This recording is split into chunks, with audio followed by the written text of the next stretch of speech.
I can't do it. We'll do it live. Do it live! I'll write it and we'll do it live! Mister, will you please wake up?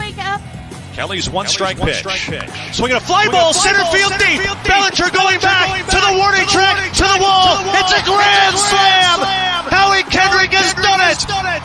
They're going crazy in the Nationals dugout. Howie Kendrick with a grand slam here in the 10th inning of Game 5. The Nationals 7, the Dodgers 3. Do you believe it? This is Snowman in the morning. Hey, this promises to be fun. Oh, yeah. Can't wait. Are you kidding me? Do you believe it? Well, let the free agency frenzy begin. Good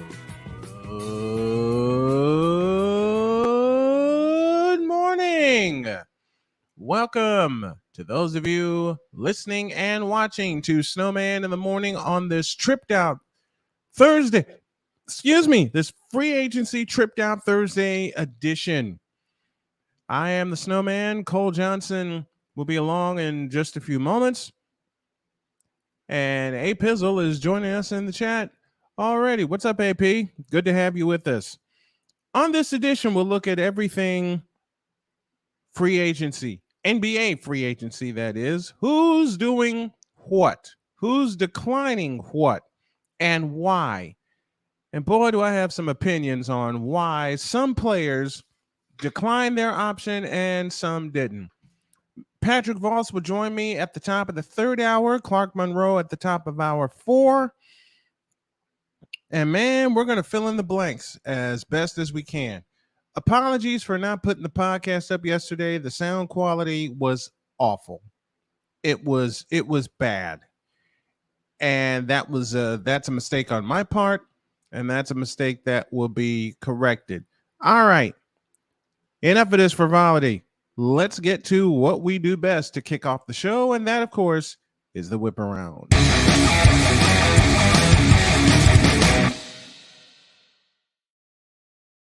In free agency, James Harden, yes, that James Harden, aka Houdini in the playoffs, declined his $47.3 million option. He says he wants to be flexible and help the Sixers get to another level. Matter of fact, let me read this correctly and not try to remember it because my brain's going one way and the article went another. Courtesy of ESPN, Harden keeps real the possibility of negotiating a new deal with Philly that would deliver the Sixers roster building flexibility, including the use of the full $10.5 million exception. He has shared extensively his desire to help the organization reshape the roster towards championship contention.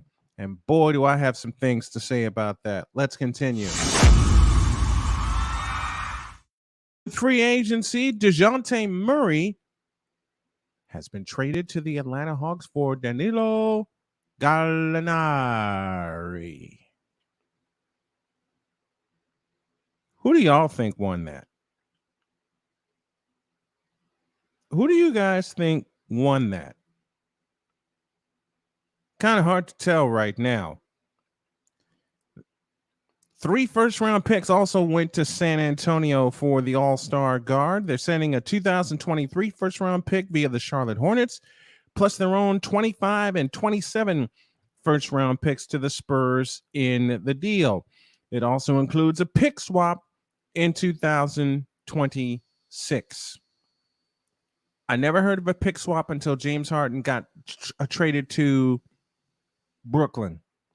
I never heard of that until now. I guess it's my job to understand it. So, I will.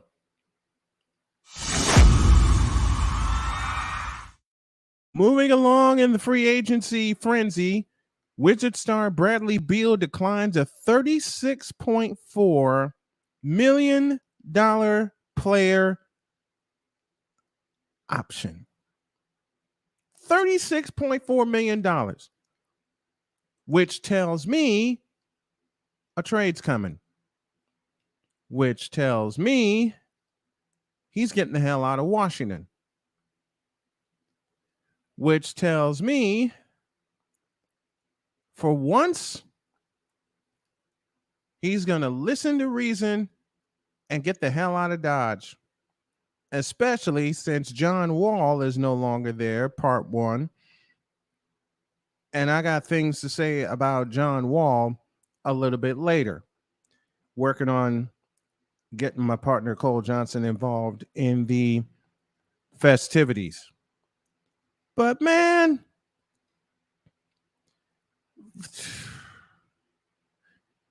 I don't know about some of these free agency deals.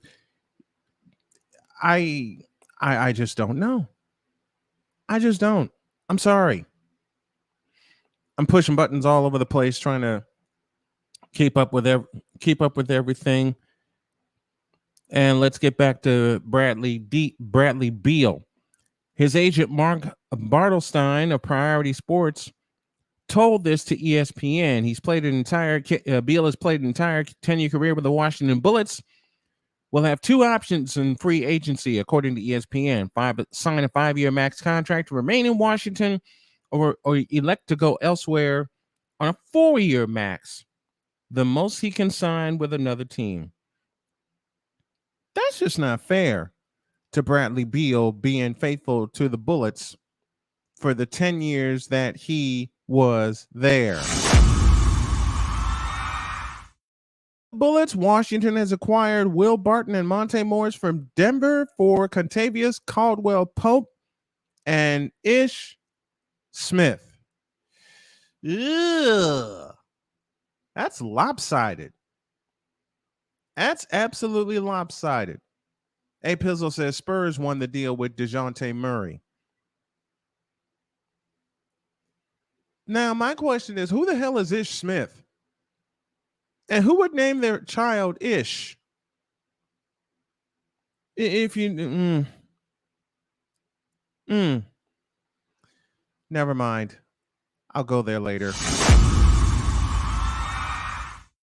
Bird becomes the winningest player in WNBA history, and congratulations to the legend we call Sue Bird. The Connecticut Star and the Storm pull it away Wednesday to defeat the WNBA leading Las Vegas Aces 88-78. She notched her 324th career victory and became the winningest player in league history. She announced earlier this month that this would be her final. Gonna miss you, Sue.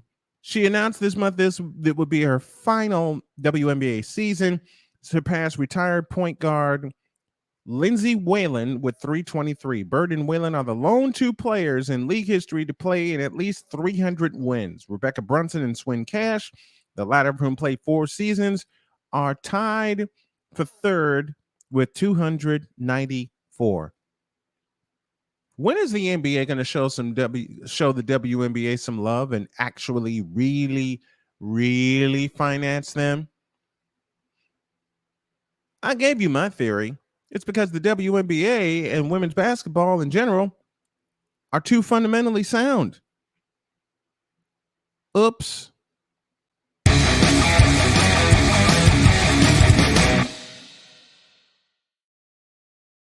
But Patty Mills declines his option with the Brooklyn Mess, becomes a free agent. His option worth $6.2 million. He'll attract significant interest around the league. That he will. Now we got this. Imani Bates, the former #1 basketball recruit in Memphis Tiger, is transferring to Eastern Michigan. So he is headed home. And the transfer portal in college football and basketball is completely out of control. And those are my only words about that. And that is this version of the whip around.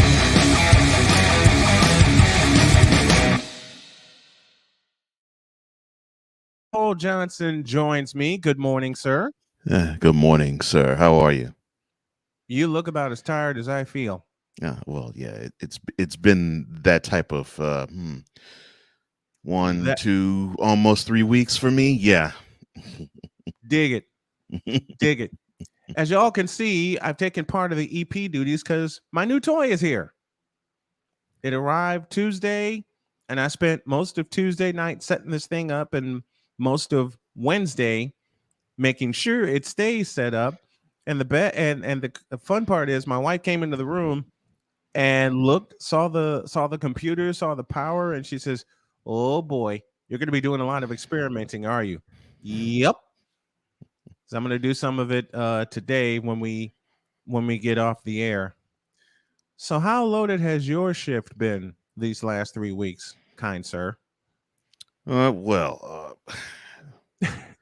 When you deal with issues that aren't really sports related, that has taken over the news cycle, it pretty much is all hands on deck the whole while. And then on top of it, yesterday, along with doing the EP duties here, I do a podcast for a national media chain. So the latest episode was due yesterday, and because of the inundation of news, that had to basically push back. And so I had to spend all of my shift yesterday actually voicing, mixing, mastering, editing, and post-producing the latest episode of the true crime show that I do is called Return to View. So yes, even though I was hard at work, that was the work I did. So it was like, okay, unfortunately I don't have any time for anything else. I listen, if anybody understands, you're talking to them. If anybody gets it, you're talking to them. Yeah. Cole and I are live on BS3 TV as well as YouTube. You may notice not streaming on Facebook Live. I have a reason for that, and I will explain that when y'all get back. And it's a reason. Oh, hell, y'all have heard me say it on this show before. It's a reason that flat out pissed me off. Oh, Lord. Yeah, Facebook being stupid yet again.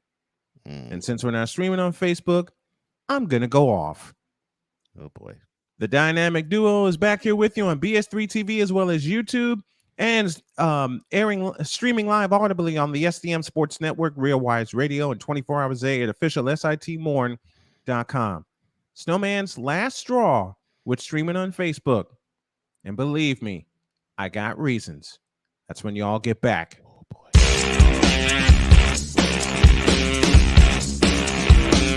This is Snowman in the Morning.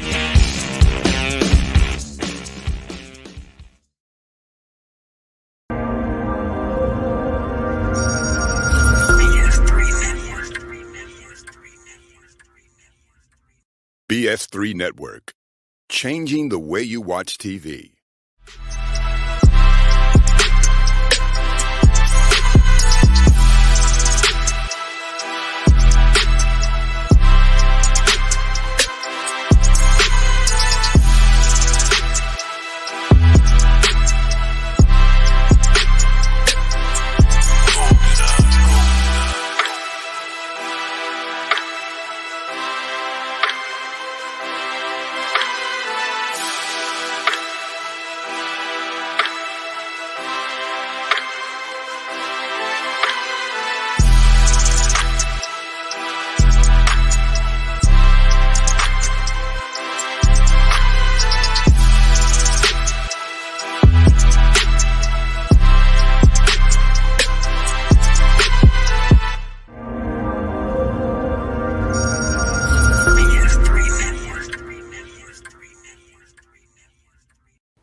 Play Eric Almirola's Race Day Mix.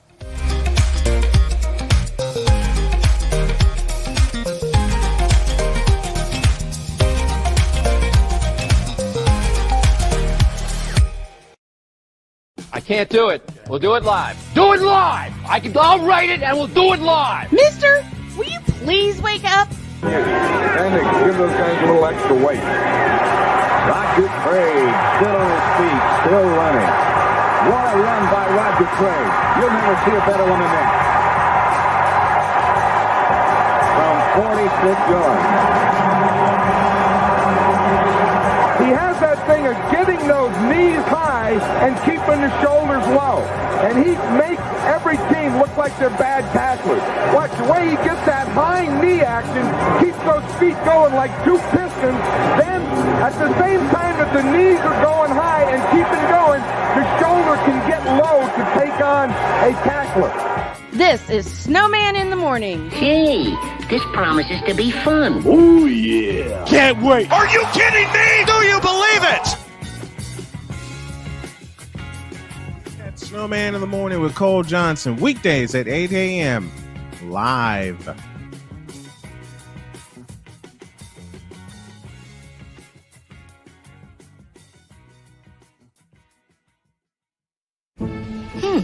Maybe you can make retirement happen. After all, you made home ownership happen. Homeschooling yourself on loans, beefing up your credit score. So I'm pre-approved. You were like, yes. Sorry.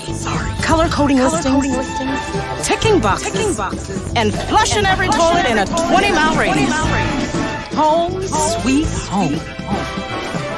UA's House Hunt. Now get the tips you need to get on track at aceyourretirement.org. Mister, how do you operate this Twitter thing or this Instagram thing or whatever the heck? You're supposed to know all this stuff. Anyway, welcome back to the show. Well, my beautiful Dr. K, as Cole Johnson reminds everyone, official SIT Morning is the ID that you need. And we have TikTok now under the same ID. Now, I'm going to make my partner smile when I do this. It's time to go.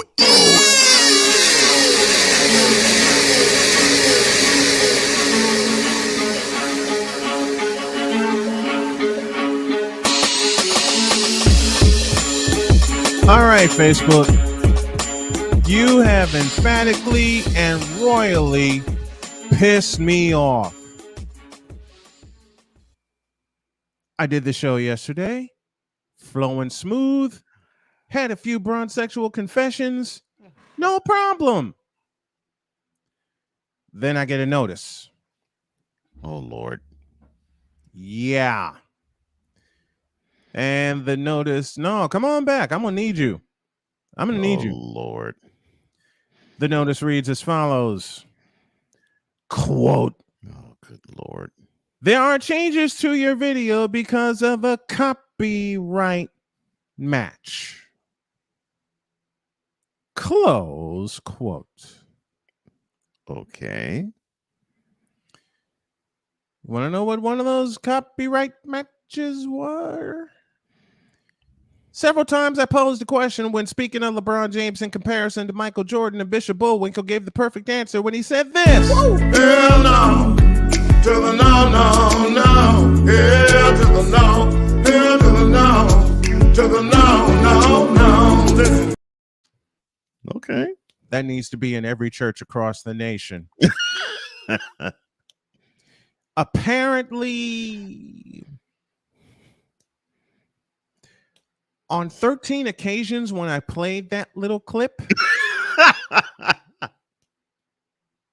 it got zapped. What? Yeah. Hey, Facebook, do me a favor, will you please? Stop the cap. Oh, Lord. See, when I first got on Facebook many, many moons ago, there was no copyright issues. There were no,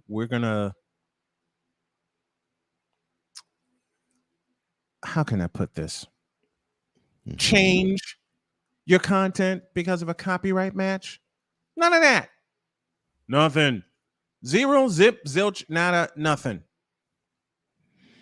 So when I got this, and there were 2 instances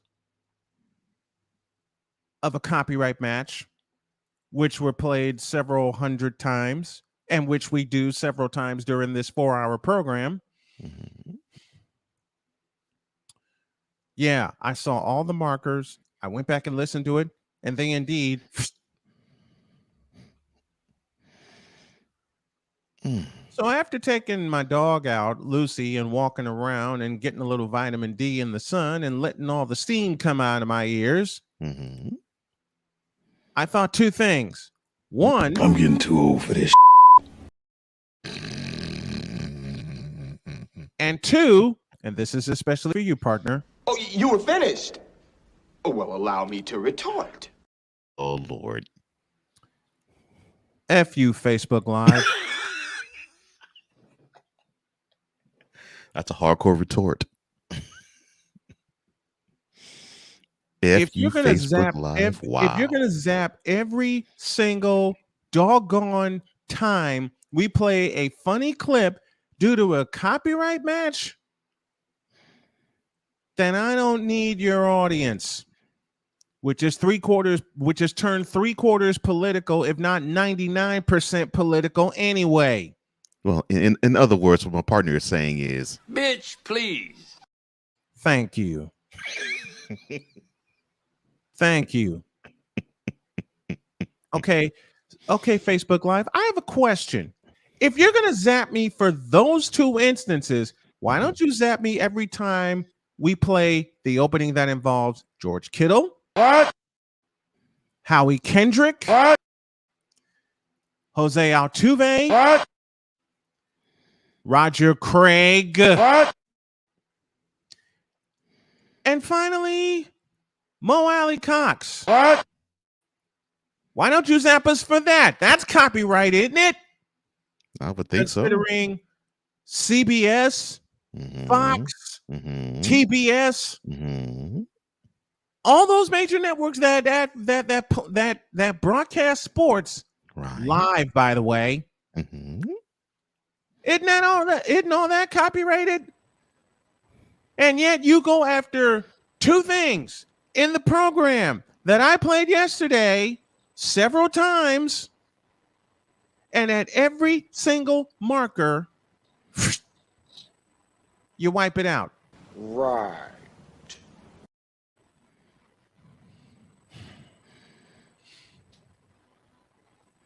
F you, Facebook Live. Period. And then. Oh, there's more. The following actions were applied to your video because TuneCore Rights Manager, beg your pardon, because it may contain, listen to this, 1 minute and 54 seconds of content they own. Bitch, are you for real? I wish I was kidding around when I said that. Ads were inserted into your video, and they're making money off the god ads. You for real? One more time. F you, Facebook Live. I am now to the point that even my fundraising live stream that I'm going to do tonight, I'm going to put it on YouTube and YouTube only. Wow. Because I want to build the YouTube audience. The Facebook audience can catch the replay. I mean, I love the Facebook audience. And give you a funny story. 2016, when I was living in LaPorte, Indiana, and I discovered Facebook Live. I discovered it totally by accident. I plugged the mixer into my computer, and what do you know? Clear sound. Since then, it seems like every blank, bleep, bleep, bleep has tried to copy this style that the three of us have put together, and no credits being distributed for it. More to the point, no money is being distributed for three black men that mastered sound on Facebook Live. And when I say mastered it, you see the microphones in front of us. Y'all heard the sound that I was producing before I went under the knife. El Jefe, this is for you. I was more heated than George Steinbrenner and Billy Martin put together. Damn! I was heated. Cole, this is for you. I was more heated than Vernon Maxwell being called for a foul trying to guard Michael Jordan. Damn! And I was especially as heated, if not more heated, than George Kittle getting up after 3 Saints tried to tackle him with no success. Damn!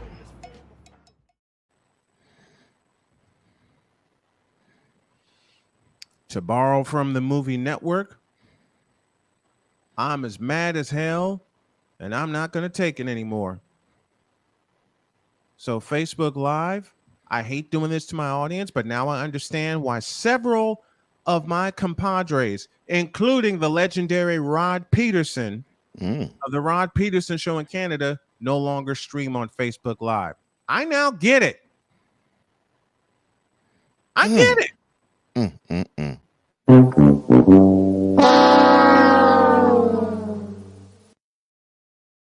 Take away a couple of you're going to take away a couple of you're going to take away a couple of clips, insert ads, and someone else make money off of them.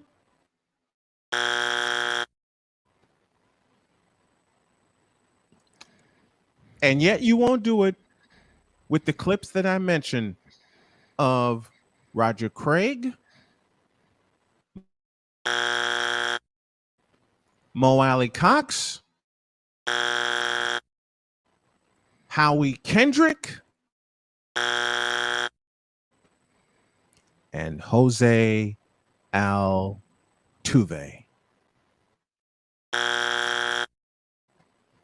And oh, by the way, I gave credit every time I played those blankety blank doggone clips yesterday. Yes, you did. I want to go full George Carlin, but I made a promise to my wife, my children, and my grandchildren that I would keep the 7 dirty words to a very, very bare minimum. Oh, so you did like what Eddie Murphy said in Raw? You cannot say filth, flarn filth in front of people. Exactly. Especially in thinking of my dearly departed 9-year-old daughter, Donna. Oh, my. Mm-mm-mm. And yes, A.L. Evans, I too admire Akeem the Dream Olajuwon. That's what I'm talking about, A.L. Yes, sir. Yes, sir. My man. My man. I mean, yes, same A.L. Were it not for the fact that my mother wouldn't let me get an Akeem Olajuwon jersey and I had to draw one on my own or have one made when I went to college, I'd have had framed and hung up the jersey of Akeem Olajuwon next to MJ, next to Abdul-Jabbar, next to Magic Johnson, next to Larry Bird, next to Patrick Ewing. Wait, your mother disallowed you to have an Akeem Olajuwon jersey? You for real? I wish I was kidding when I said that. Wow. So I got creative. And I'm going to get even more creative when my green screen comes in 1 week's time. Now that I got that off my chest, due for a break. Oh, and Cole Johnson. Yes, sir. Oh, go ahead. I was going to say, but before you going in, Facebook Live, I believe this tells the full story.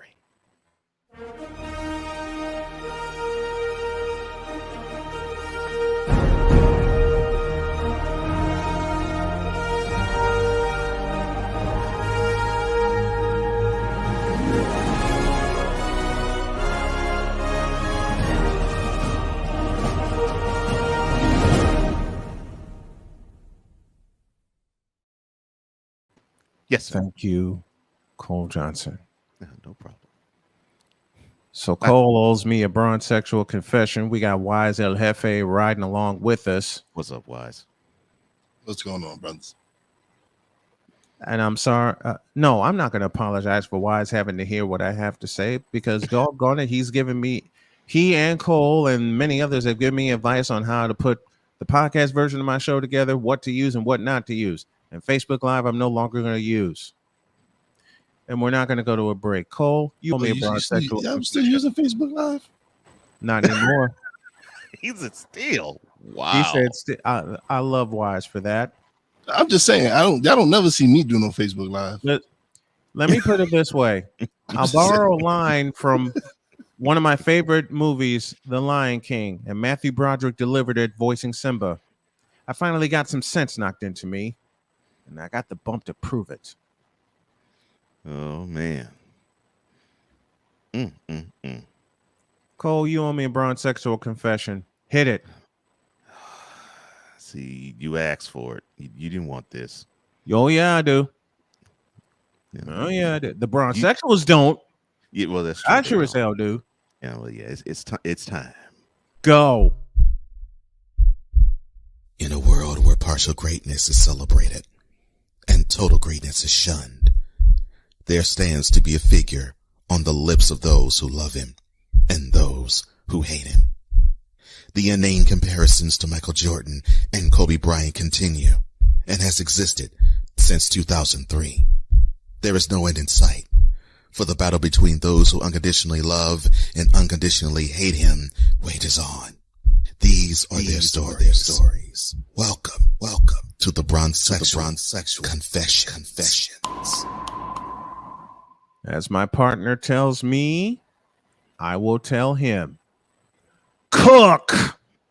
Well, I shall. All right, here's the deal.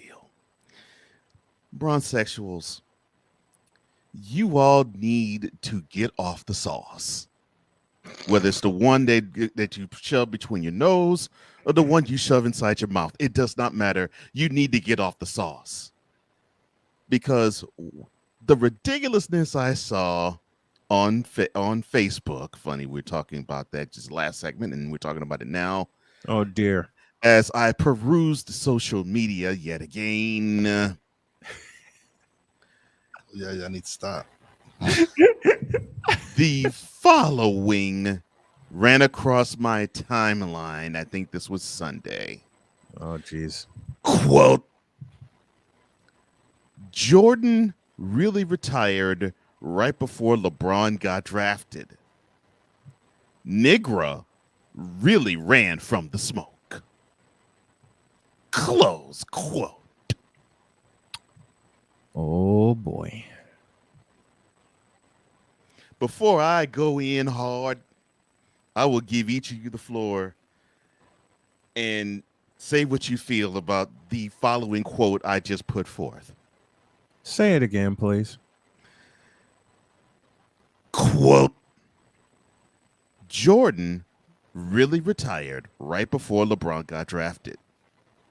Nigra, and of course that's not the word he used, really ran from the smoke. Close quote.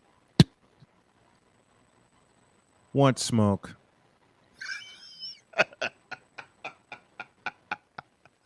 Michael Jordan was 40 years old, and he said in an interview in 1993, I will quit this game because my skills have diminished and I can't find the challenges to keep pushing myself. Well, by the time Michael Jordan was 40 years old, his knees have had it, his legs have had it. He played his last All-Star game.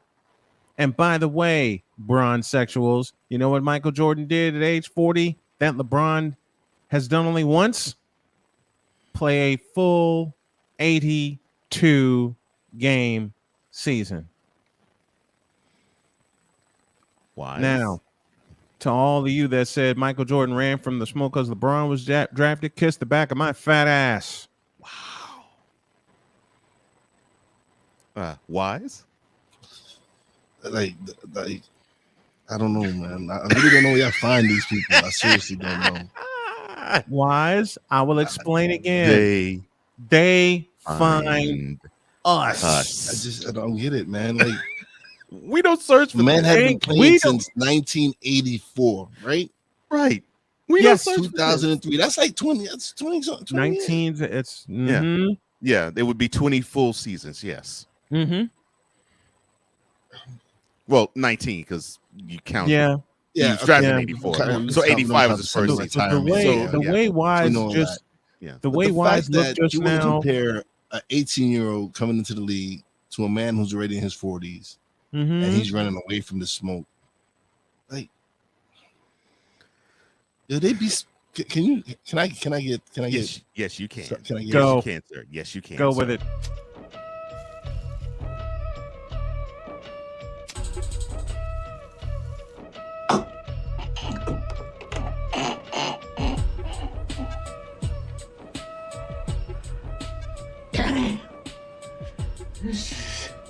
So good. And Cole, before we return the floor to you so you can cook. Last weekend while we were moving, I was on a Pulp Fiction kick. Oh, Lord. Dealing with stupid people. And Wise, I'll explain again because my wife asked me the same question. How do you find these people? We don't. I don't search for these fools. They find us. And then my wife saw the evidence. And she said, you didn't tag any of these people, did you? No. No. You didn't look for any of these people, did you? Heck no. Bishop Bullwinkle, do we actively go on social media or in real life search for these fish-eyed fools of bronze sexuals? Do we actually search these people? Hell no. To the no, no, no. Hell to the no. Hell to the no. To the no, no, no. Listen. And relating back to the last segment, hey, Facebook Live, I got a question for you. If you're going to zap every time we play that clip, how come YouTube doesn't do the same thing? That's a good question. Oh, sorry. I just felt the need to serve them that. Stop the cap. Now, Mr. Johnson, the floor is yours. Thank you, sir. Now, let's get this straight, bronsexual.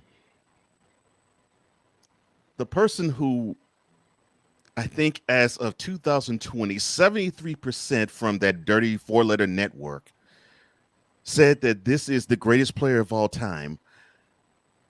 He ran from LeBron James. He dominated the league and he ruled it for almost 2 decades strong. And yes, you can actually say he ruled it when he retired in 1993 and again in 1998. Because basically his name was on the tongues of just about everybody from the time the first Air Jordan commercial for Nike aired. You mean to tell me you really wholeheartedly, fundamentally believe that once he saw this supposed 17-year-old from Akron, Ohio, in February, March, April, May, and June of 2003, he decided to simply up and run because he simply didn't want the smoke? My partner said it. The man was 40 years old. 40. 40. You know, Yo Kang is about to reach that age of 2.5 years. But it's understandable. You all believe Yo Kang can play until he's 60, right? You know, and enough of that issue. There was another one. Oh no. Yeah, and the issue, and this is what I loved about earlier this week, before Kyrie Irving re-upped with the Nets because he found out his value. Yes. Side note. Yes, Mister. I think I'm worth $1 billion. You found out you ain't even worth $10 million in the league. Oh, and me and Wise gonna talk. Me and Wise gonna talk about that. We're gonna talk about that. Go on, please.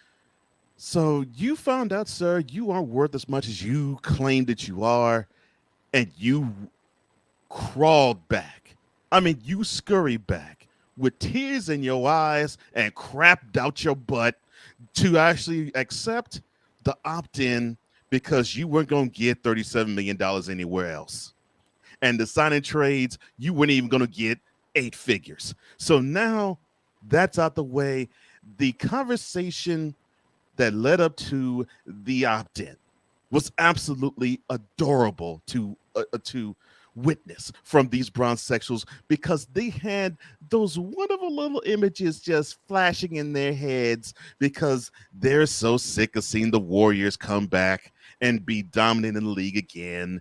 And they wanted to stick it to the Nets because they thought that it was going to see the Lakers and the Nets go at it for the championship this year. And they're saying, oh my gosh, we have LeBron and AD and Russell Westbrook and now Kyrie. Ooh, Kyrie saw the light. Kyrie is going to rejoin LeBron. Kyrie, he knew that he couldn't win a championship without LeBron. He needs to have LeBron with him. He needs to open his mouth, drop to his knees, and suck the joystick of LeBron.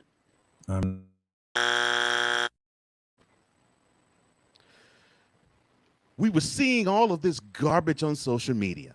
Mm-hmm.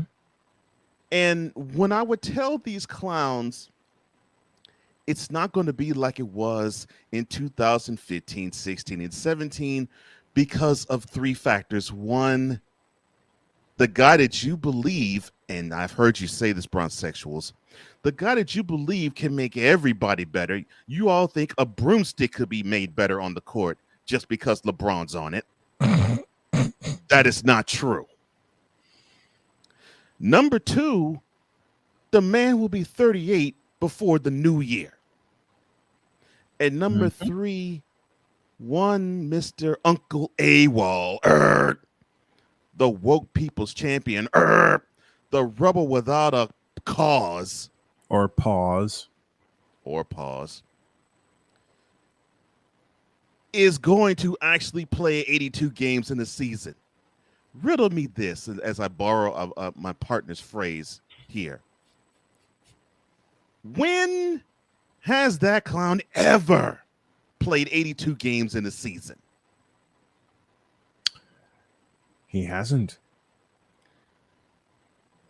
And he has missed many of these games, not by injury. Some he has, yes. But many of these games, at least in the last 3 years, he hasn't missed by injury. He missed because he had a stance that he wanted to hold dear with the vaccination this year. Oh, so he missed it by choice. That's right. Last year, yes, in the playoffs, he got injured. But before then, the U.S. Capitol riots traumatized him so much that he decided to go AWOL. And then when he made his intentions known and fell to the Nets, he decided to shake your groove thing, yeah, yeah. Show me how you do it now at his sister's birthday party. So, of course, with the COVID protocols in place, the chump had to miss more games because of that. That's 2021. 2020, he missed some time because of injury, and he wanted to take his ball and go home because he did not want to play in the bubble. Well, that was okay because your team didn't make the playoffs, so you didn't have to play in the bubble. That's 2020. And then 2019, after sitting in TD Garden in 2018 saying, I want to be in Boston for as long as you'd have me, 9 months later, you are a Net. And you bronzesexuals see this as the timeline of one Kyrie Irving, and because you fantasize about 2016 like you do having sex with the man in bed, you all want to have 2016 revisited in 2023 because you felt as though LeBron and Kyrie are the dynamic duo. Oh my goodness. Right. Side note. One shot these bronzexuals turned into Kyrie's career. One. And Kyrie hasn't been the same since. And all of you idiots fantasized hard when you saw that photoshopped Lakers jersey on Kyrie with the number 6 jersey of LeBron, and you all got giddy. You all danced. You all shouted. You all got down. You all grabbed the joystick and you stroked it like Clarence Carter. You all went to town on it because you thought your day was here. Yo Kang was getting his court jester.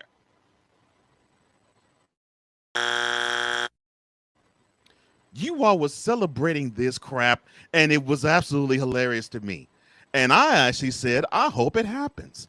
I want Kyrie to be a Laker because I knew three things were going to happen. One, Kyrie wasn't going to see 37 million. He was going to be lucky if he saw 10. 2, you have one ego that's huge that basically it fills the United States with one guy and the same with the other.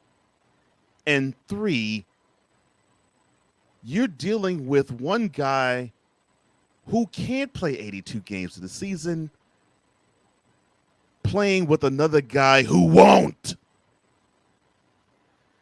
And you all were thinking and fantasizing and having these grandiose plans of the Lakers winning the championship in 2023 because LeBron and Kyrie were going to be back together again like Roberta Flack and Donny Hathaway. You for real? Jesus. Come on, man. Really? All right. This is how the team lays out bronzexual. And I want you to really look and pay close attention. So you have LeBron. He's 37. The dude is ancient. He's going into his 20th year in the NBA. The tires are worn thin.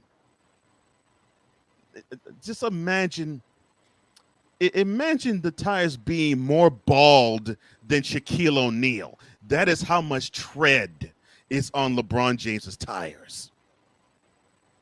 And don't give me but he has done things that no other 37-year-old has done. Well, he did one thing that many 37-year-olds have done, and that's not make the playoffs. And I'll repeat my side note. Michael Jordan played a full 82-game season at age 40. And I'll throw another side note. Come back to me when LeBron could be 38 years and 5 months and do what Kareem did at 38 years and 2. And that's win a finals and claim the finals MVP. Now, if LeBron does that, I'll tip my cap to him. Yo, Kang ain't. Then you have Russell Westbrook. Oh, jeez. He couldn't wait to get that money because he, just like Kyrie, learned that his value is not quite what he thought it was. He thought he was rich in these streets. He thought his NBA name was solid gold, but he found out it is nothing but a bunch of straw. So you have this guy who, if he had the chance to shoot the ball 100 times, 50 of them, he couldn't hit the broadside of a barn because no team was going to take him. So he had to do the same thing with the Lakers as Kyrie had to do with the Nets, and that's crawl back to them and whine and whimper and say, I will play for you. I just want that money. Then you have the guy who is in his prime in Anthony Davis. The only player I really do like on the team. And unfortunately, this man cannot play but half a season. In his prime. In his prime. He missed over 40 games this past year, and in his prime, he cannot suit up and play that many games. And in his 10 years, I think now he's been in the league, he's only played 70 games or 70 plus games twice. Those are your three biggest players on the team, and then you wanted to add Kyrie Irving into the mix. If it did not work, and I should say now, if it does not, because it now will continue. If it does not work because he's been a part-time player with the Nets, having one of the best players in today's game, and Kevin Durant being his Batman. And yes, Kyrie, I said he's your Batman, not he's your Robin, sucker. If it wasn't going to work with him, and Durant is actually in his prime, just about to get out of it now, what makes you think that he was going to get better treatment with the guy who's in the twilight of his career? Really? You and until the Bronx sexual that kept hitting me with the stop sign emoji. Oh gosh. Son, you got to stop doing this because you did this one too many times. It's almost as if you look at that number 6. You see it on his jersey. You see the purple and the gold. And it's almost as if it's a praise break that's about to happen. It's like you thank you. And then you hear the organ music come, and then you get the dancing. Mm-hmm.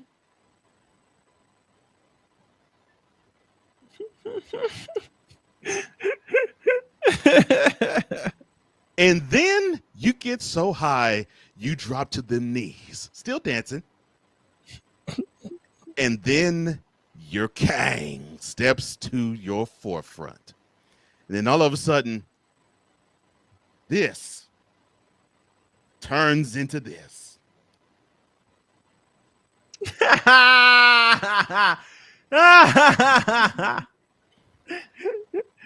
Get off of the joystick. This man can do many things in basketball. Resurrect the career of somebody who doesn't give a crap about the sport, his teammates, nor the fans, isn't one of them. You all put too much expectations on this chump who can do anything, you think. All he wants to do is become the most prolific scorer in NBA history, take his money, be glad that he's a billionaire, show that he could be a gregarious guy, and go off into the sunset. That is what LeBron James wants to do. Because he ain't chasing championships anymore. He doesn't give a crap about bronzesexuals. He barely gives a crap about anybody who isn't a bronzesexual. The only things he cares about is if his name is good, and if someone speaks ill of him, how can we stop that? To me, he is the NBA version of Donald Trump. And you chumps are along for the ride. Indianapolis, anyone? You chumps are along for the ride because you, instead of wearing Make America Great Again hats, you will spawn on you Make My King Great Again hats. Well, here is a public service announcement to you bronzesexuals.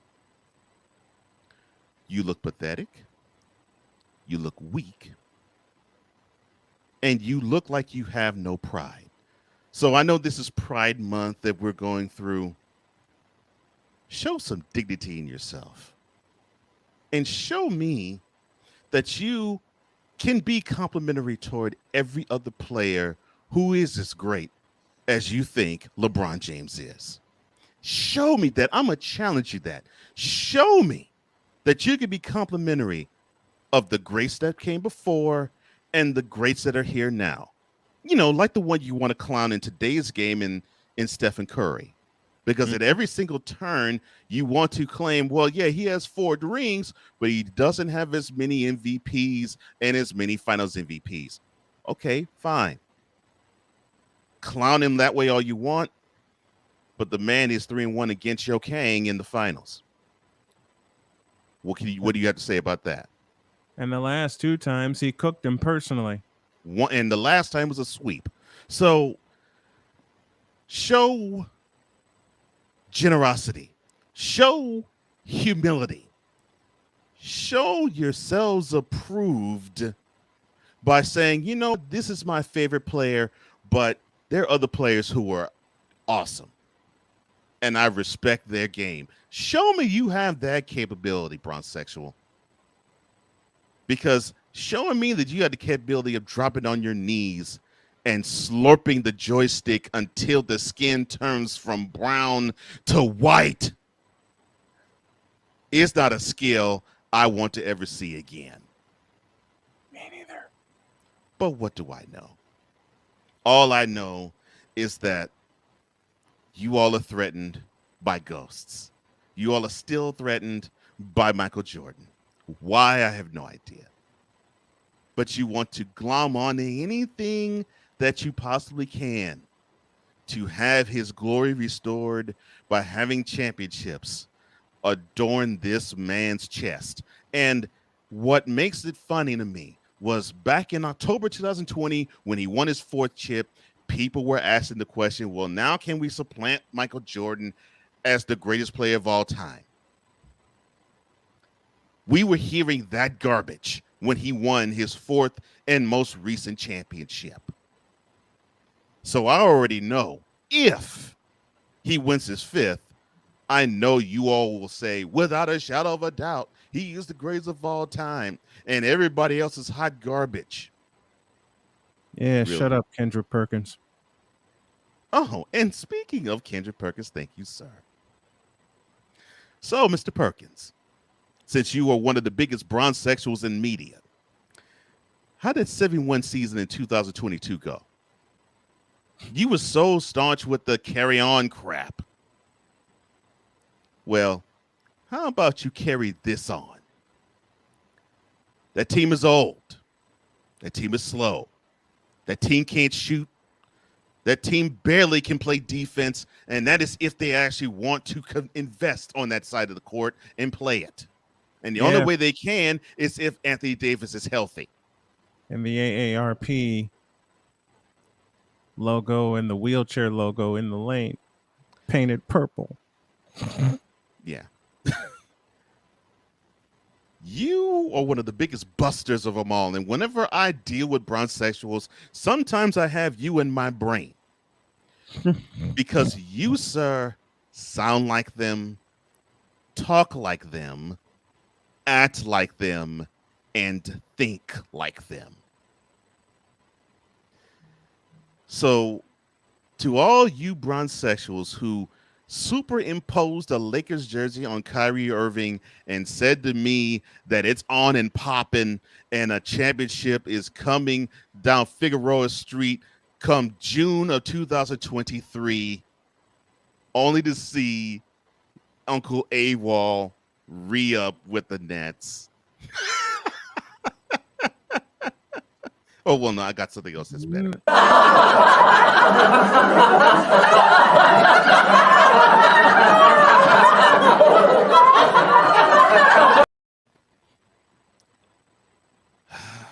And I know this is hard for you. I know it is hard.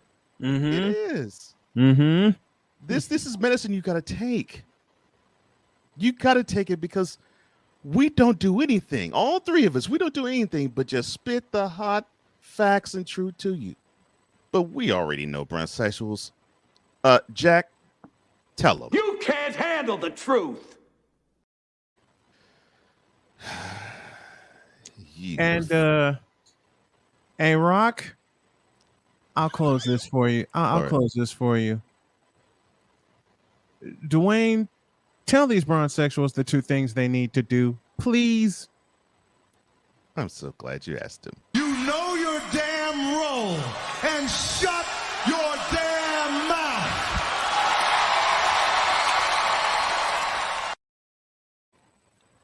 And Hey, as Brunt. I said a few times yesterday, in honor of my amigos here, get out our face, you thirsty heifers. Oh, yeah. And to the Brunsexual, who claimed that LeBron could get everybody right if they played with him, choke on all of what we just said. Fool. In a world where logic and sense flies completely out the window, while purple and yellow glasses are donned, rises a figure who encourages ridiculous, undying loyalty. He changed lives. Good Lord, grow up. For his This 100 is yet another million installment follower. of the Brunsexual Confessions. A good morning to Volcana. Salute to the Snowman and panel. Thank you. K Peeps in the house. What's Good up? morning, What's folks. up, We got KP? NBA free agency today, and my Yes, Atlanta ma'am. Braves are doing great again. Boy, they Hey, smoking. make the Atlanta Braves great again, okay? They smoking. F Trump, F Facebook Live. Make the Atlanta Braves great again, man. The defending world champions are doing the thing. All right. And A.L. Evans said this earlier in the morning. Salute to Snowman with Cole Johnson. Thank you. And Akeem, the Dream, Abdul Olajuwon. That's all I got to say. That's all I got to say, too. That's I it. mean, Thank you, look, Buchanan. the pantheon of centers that we saw. Whew. Abdul Jabbar, Patrick Ewing, Akeem Olajuwon, the Admiral, Shaquille O'Neal, Robert Parrish, the Chief. And I bet you these young whippersnappers can't even spot the reference, and it's been said on CBS. Dick Stockton said it so many times. Brent Musburger said it so many times. They can't even they can't even repeat the reference of where Robert Parrish got his nickname, the Chief, from. And I'm not going to tell you, because I'm going to require these young whippersnappers to, how do I always put it? Do your research.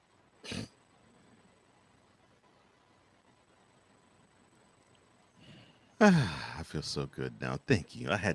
That's been on my chest since Sunday when I saw that ridiculousness. And you owed us that yesterday, and I knew you were terribly busy yesterday. Yeah. With everything that's been going on the last 3 weeks. I ain't mentioning it here because sports is what we do. And hour 2 is what we do, and it starts right now. I can't do it.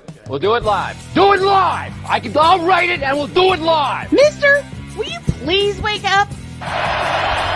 Garoppolo fires. It is caught. Still on his feet is Kittle with a big play and the stiff arm. George Kittle. Flags fly. He's down to the 30. What a run by George Kittle. Take it on, everybody. This is Snowman in the Morning. Hey, this promises to be fun. Oh, yeah. Can't wait. Are you kidding me? Do you believe it?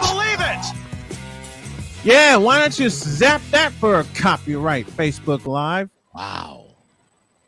Thirsty. No, Eddie Griffin said it best. Thirsty bitches. No, matter of fact, I'm in the mood.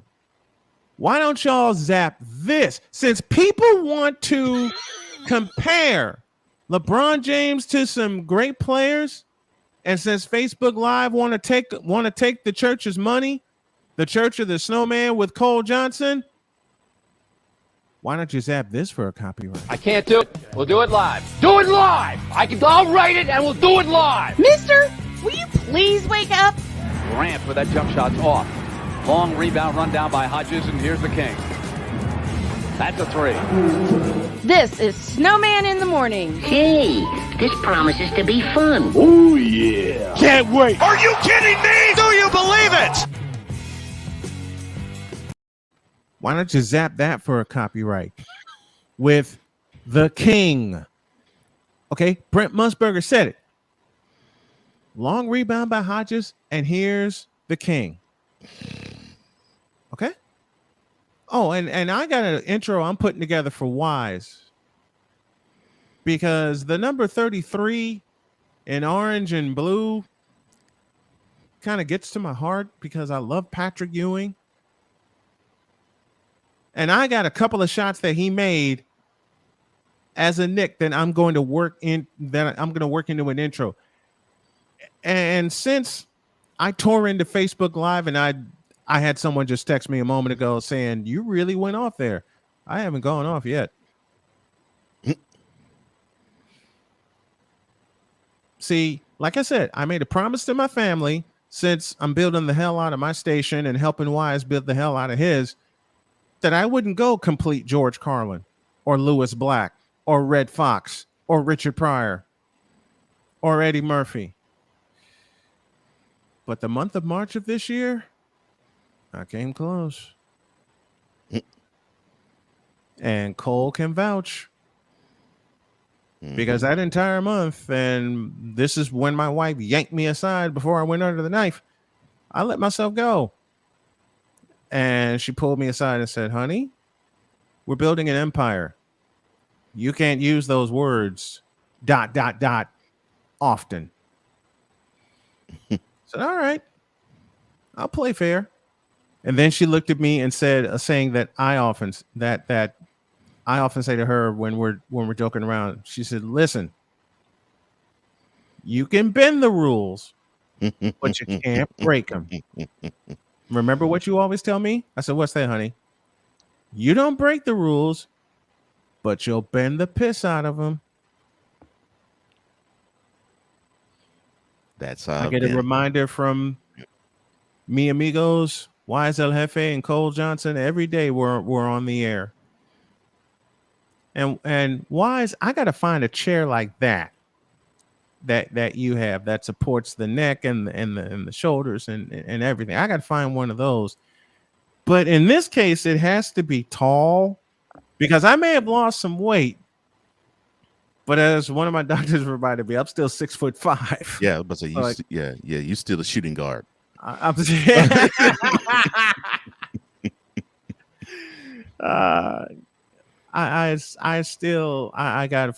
gotta find a chair like that. You're inside hour 2 of Snowman in the Morning. Let's talk NBA free agency. So Russell Westbrook opts in, Kyrie Irving opts in, Bradley Beal opts out, James Harden opts out. Mm-hmm. And I want to start with James Harden. Okay. Oh Lord, He said that he wants to show. Just a minute. He wants to show flexibility for the Sixers in building. I can't believe I'm going to say this. Mm-hmm. A championship roster. Well, that's what he has to say. I mean, but this is James Harden. This ain't Klay Thompson. This ain't Draymond Green. This is. Oh hell. Oh hell. Cole, I'm going to make you happy by doing this. James Harden, sit your ass down.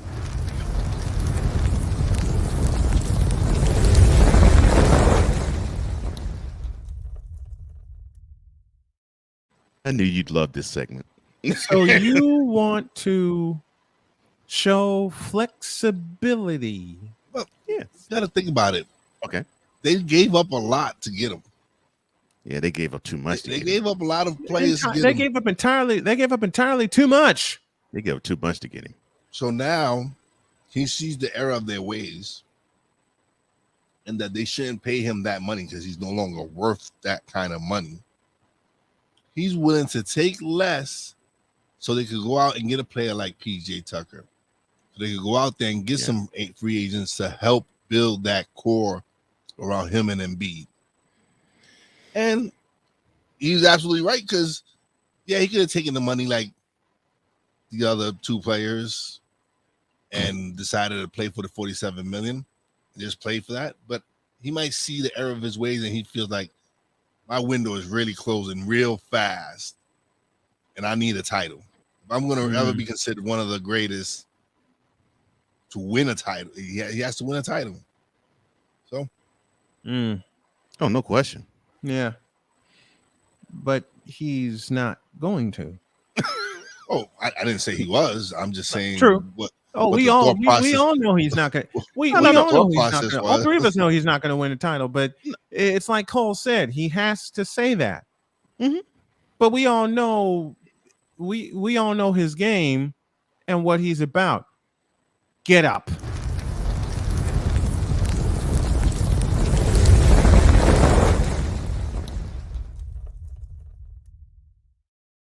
Yeah, now, exactly. I did this one yesterday, and I want you guys to weigh in. Russell Westbrook, you're next.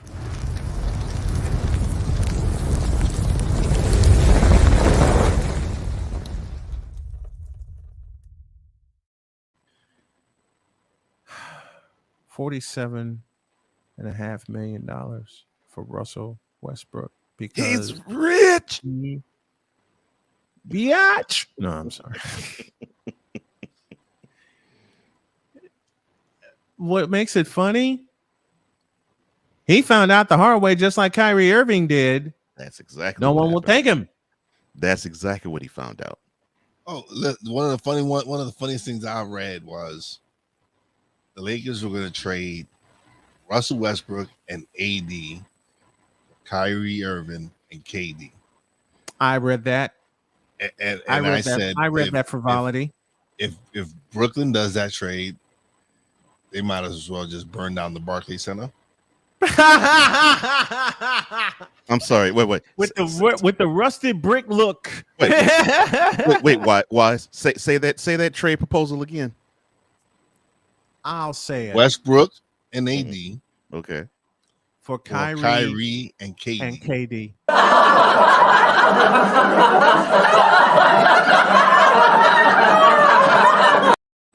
They ought to be ashamed of themselves for even thinking about leaking that as a proposal. That was when I saw that, I'm like, either whoever's in Brooklyn management is really enjoying this stuff around the neighborhood. Or they don't have the sense of God gave a gnat. Yeah, no. But this is the Brooklyn mess we're talking about. But at least they say that again, please. Say that again. Yeah, the Brooklyn mess. This is the Brooklyn mess we're talking about. But they proved that they may not have brain cells, but they proved that the brain cells aren't dead because of this.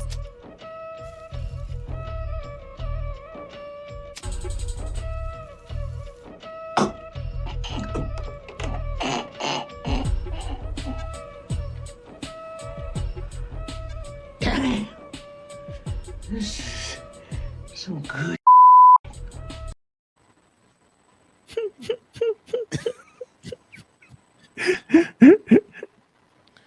I even fired that one a couple of times yesterday. I did. Matter of fact, it's one of the funniest ones. For the first, when I came back from the whip around and I went in on Facebook Live, fire that up again.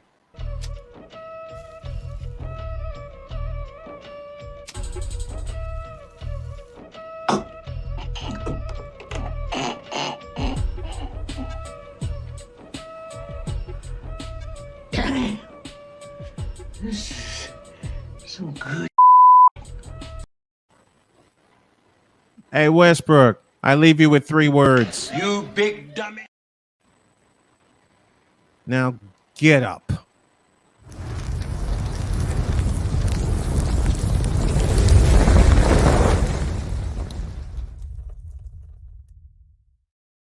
Sad thing about Westbrook, though, is he actually believes he's worth that $47 million. Hell, Kyrie Irving thinks he's worth $2 billion. Do I need to say anything else? Yeah. They is delusional, but he believes that. Mm-hmm. Yeah. I can't hate on a man for believing in himself. No, that's fine. Believe in yourself. I don't believe you're worth $47 million, but hey, that's what I'm saying. Yeah. But hey, oh no, and power to you, brother. Right. Mm-hmm. He's getting it. I'm not begrudging him or jealous of him getting that money. Right. Please. Right. But just seeing how you had the worst professional season that you just had in your NBA career, which is now entering its 14th year, you get the $47 million bag after that, and it wasn't because of injury, and it wasn't because of anything traumatic off the court. You just had bad play, just inundate you in a situation where you pretty much didn't fit, and you still don't fit on the team that you're currently on. Mm-hmm.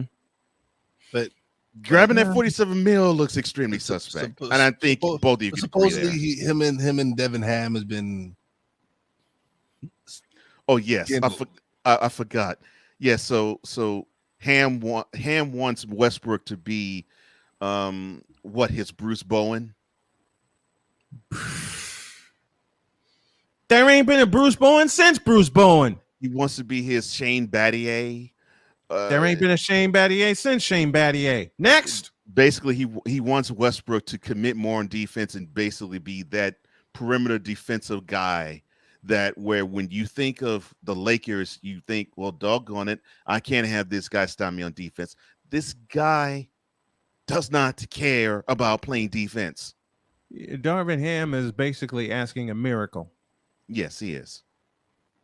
And that's for Russell Westbrook to, God help us, play defense. He's asking an absolute miracle.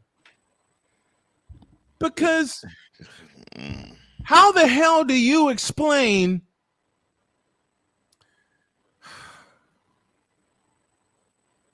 damn it. Damn it. Damn it. Damn it, I have to. It's time to go.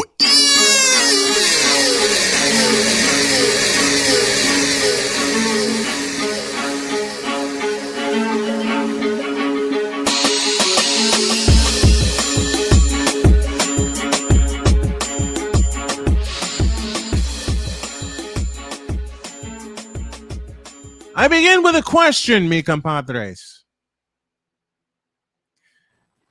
Since Westbrook has been drafted into the league by the, and I can't believe I'm going to say this, Seattle Supersonics, has he ever played consistent defense individually or with the team? Or is it just me? No. I mean, he'll give you the occasional steal, and he might give you the athletic block. But besides the smattering of defense that you see from him, no. Okay. No. I thought it was just me. Darvin Ham, you're basically asking a miracle in asking Russell Westbrook, and for that matter, the entire doggone team to play defense. And you're talking about a team the second half of the year that gave up, on average, almost 120 points a game. And I get why he's doing it. I totally get it. He wants to instill a mentality of that dog. You know, he wants the team to give a crap. Right. And whenever you actually watch basketball, just from a coaching aspect, if you see a team that does not give a crap on defense, you basically say, okay, they don't give a crap about the team or the teammates or the coaching staff. Mm-hmm. So he wants to instill that energy, infuse that in them to buy into the system of this will work, and it can only work if all of you buy in. So if you see Brody buy in, the rest of you have to buy in. I get the philosophy. However, the philosophy is good. Yeah, but you're dealing with guys other than Anthony Davis who really do not care about playing defense. The philosophy is good, but the execution is going to be flawed as hell because you're asking a miracle, and we're overdue for a break. Let's pause for a few minutes. We'll come back. We'll have more on NBA free agency. I got Chris Dietz. I got Patrick Voss at 10:05, Chris Dietz at 10:35, and Clark Monroe at 11:05. We are rolling today. More on NBA free agency when y'all get back.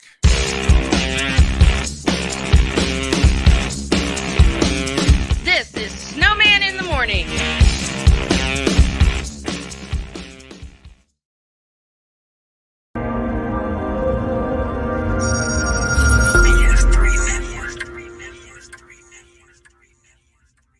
BS3 Network. Changing the way you watch TV.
Dad?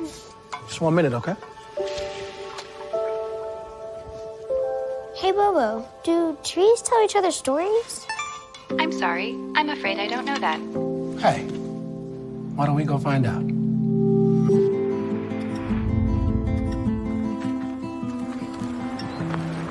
Listen. Do clouds take naps? I couldn't tell you.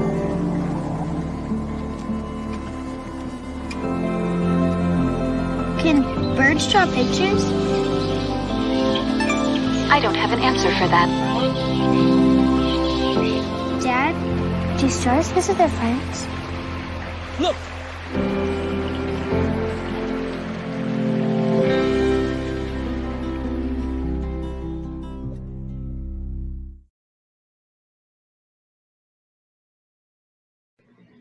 LeBron James is trash as a basketball player. Wow. I will say that one more time. You said it so easily. I've been saying it for 20 years. It just came fluidly out of your mouth, like it just flowed like waters of the of a fall, just dropping off a cliff. Oh, you mean this sentence right here? Quote. LeBron James as a basketball player is pure, unadulterated trash and has been for 20 years.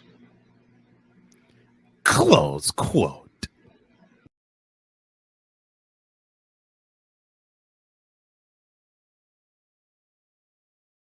Mister? How do you operate this Twitter thing or this Instagram thing or whatever the heck? You're supposed to know all this stuff. Anyway, welcome back to the show. Welcome back, folks. 27 after the hour. Cole has stepped away for his daily duties. I'm joined by the wise man himself, Wise El Jefe. And I gotta do a John Sterling impression for him, considering the logo in the background. Yankees win! The Yankees win! I've always loved John Sterling. Which they've been doing a lot of lately. Yes, they have. Yes, they have. Let's say hi to a few people. Cool McCain and the Eagles Elite podcast. Good morning, good people. Chris Dietz, who will join me at 10:35, says trust the process. The BS3 Network, Ben Sutter, He says good morning, and I love this from Deeds. Facebook Live problems. The best is yet to come. Yeah, you better believe that. Let's get back into our discussion of NBA free agency, and I'm going to let Wise go first in answering this question. What do y'all think about the trade of DeJounte Murray to the Hawks for Danilo Gallinari and a bunch of draft picks? I touched on it earlier. Let me get Wise's opinion for this. As a fan, I was devastated because he was also rumored to be going to the Knicks. Mm-hmm. But the Hawks added a piece that they needed. They added the backcourt partner that Trae Young needed, and guy balled last year. He averaged 20 points. He almost averaged a triple-double. Yeah, he did. So he can play.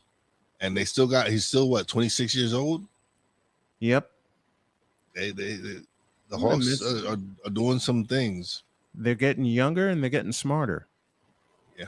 They're getting smarter.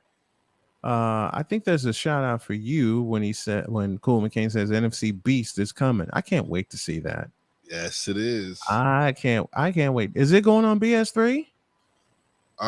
We haven't discussed that yet, but I'm sure we could discuss it. You got a show coming on BS3, don't you? Yeah, I'm working on it. Okay. Hopefully before the end of July, or probably I might just wait till August to really have it ready to go. And it's called? It's Poppy Jane Wise. It's me and my nephew doing a show finally. As much chemistry as me and him have, and as much as everybody's always telling us that we need to do a show together. So we are officially doing a show, and looking forward to it. Sweet. I've missed you being on with us, being on the show, and just the last couple of weeks has been I've been on vacation. Right. I got a work schedule change. That's why I'm able to do Thursday, Fridays, because they changed my work days. That's right. You did alert us to that. And then just a lot of things with the radio station. I just added a few more shows to the station. Okay. Shout out to Cool McCann because we're getting his show on the station. Good. Good. It's just being able to reach out and network with people and build that up, and hopefully generate some ads money from that, and which I'm working on. Well, since I got this new computer, I think there's a feed change I need to send to you so you can continue to pick up this show. I think I got it solved, and I'm going to work on that while we're doing this. Man, Deet says I volunteer as a tribute for the Cowboys. I can't wait to see NFC Beast though. I can't wait. Your thoughts on Bradley Beal declining his option? Well, I don't know, because they just made that trade for Will Barton and another piece, and I thought that was a big trade for them because that's a good quality locker room guy. Mm-hmm.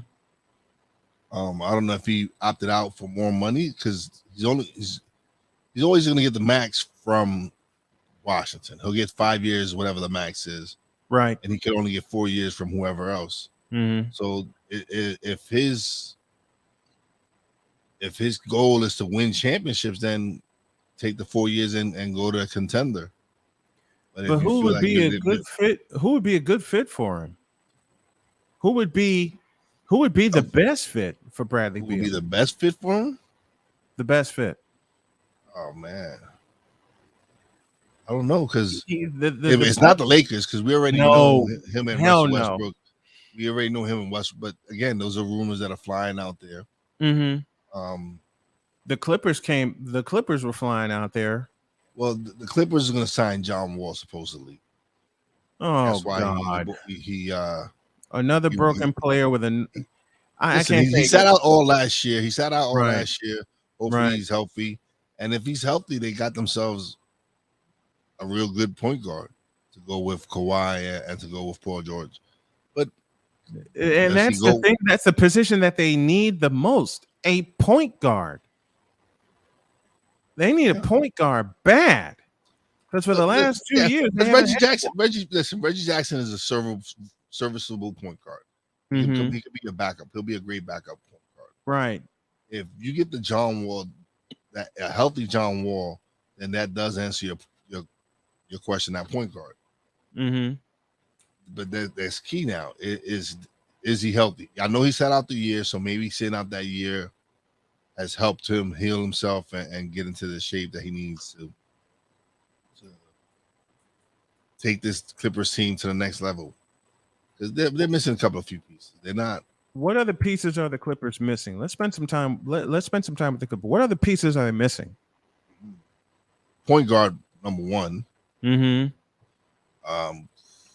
Not obviously not the wing and not the two guard, because you got Kawhi and George and again, PG. Yeah.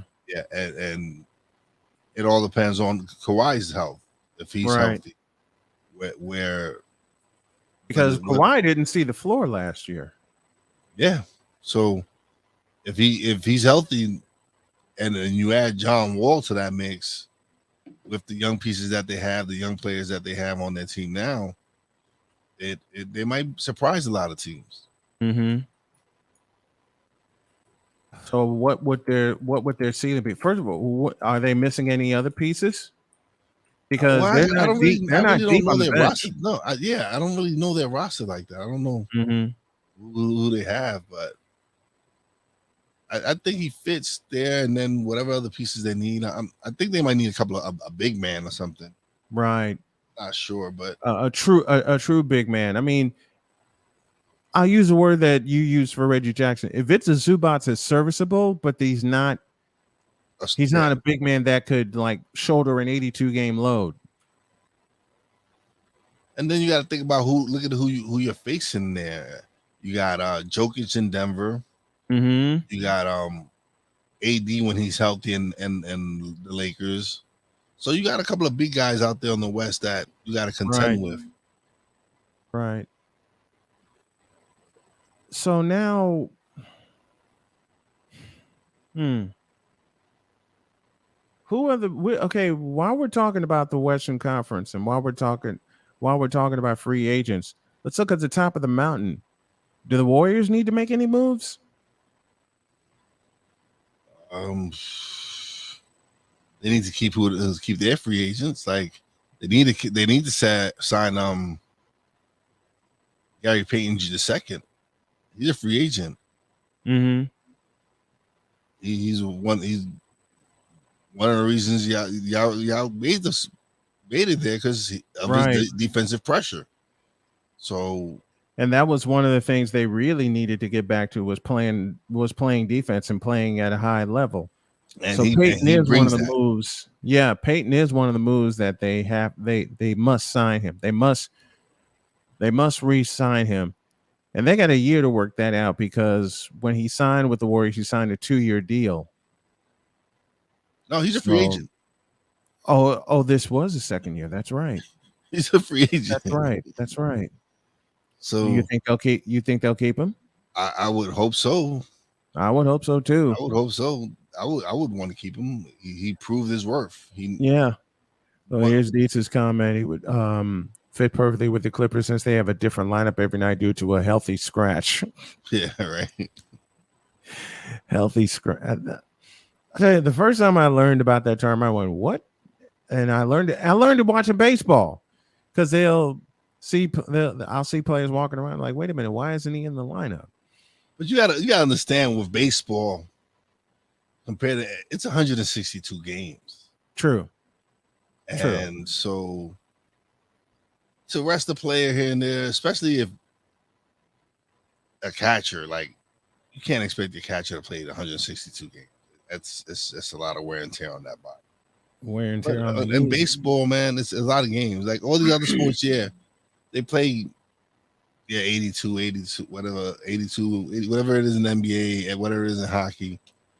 Baseball is 162 games, and then sometimes you're playing like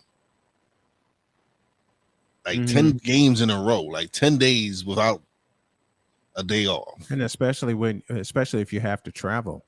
Yeah. So to me, it's in baseball. I could understand why they need some scratches. Like players need to get rest. It's a long season.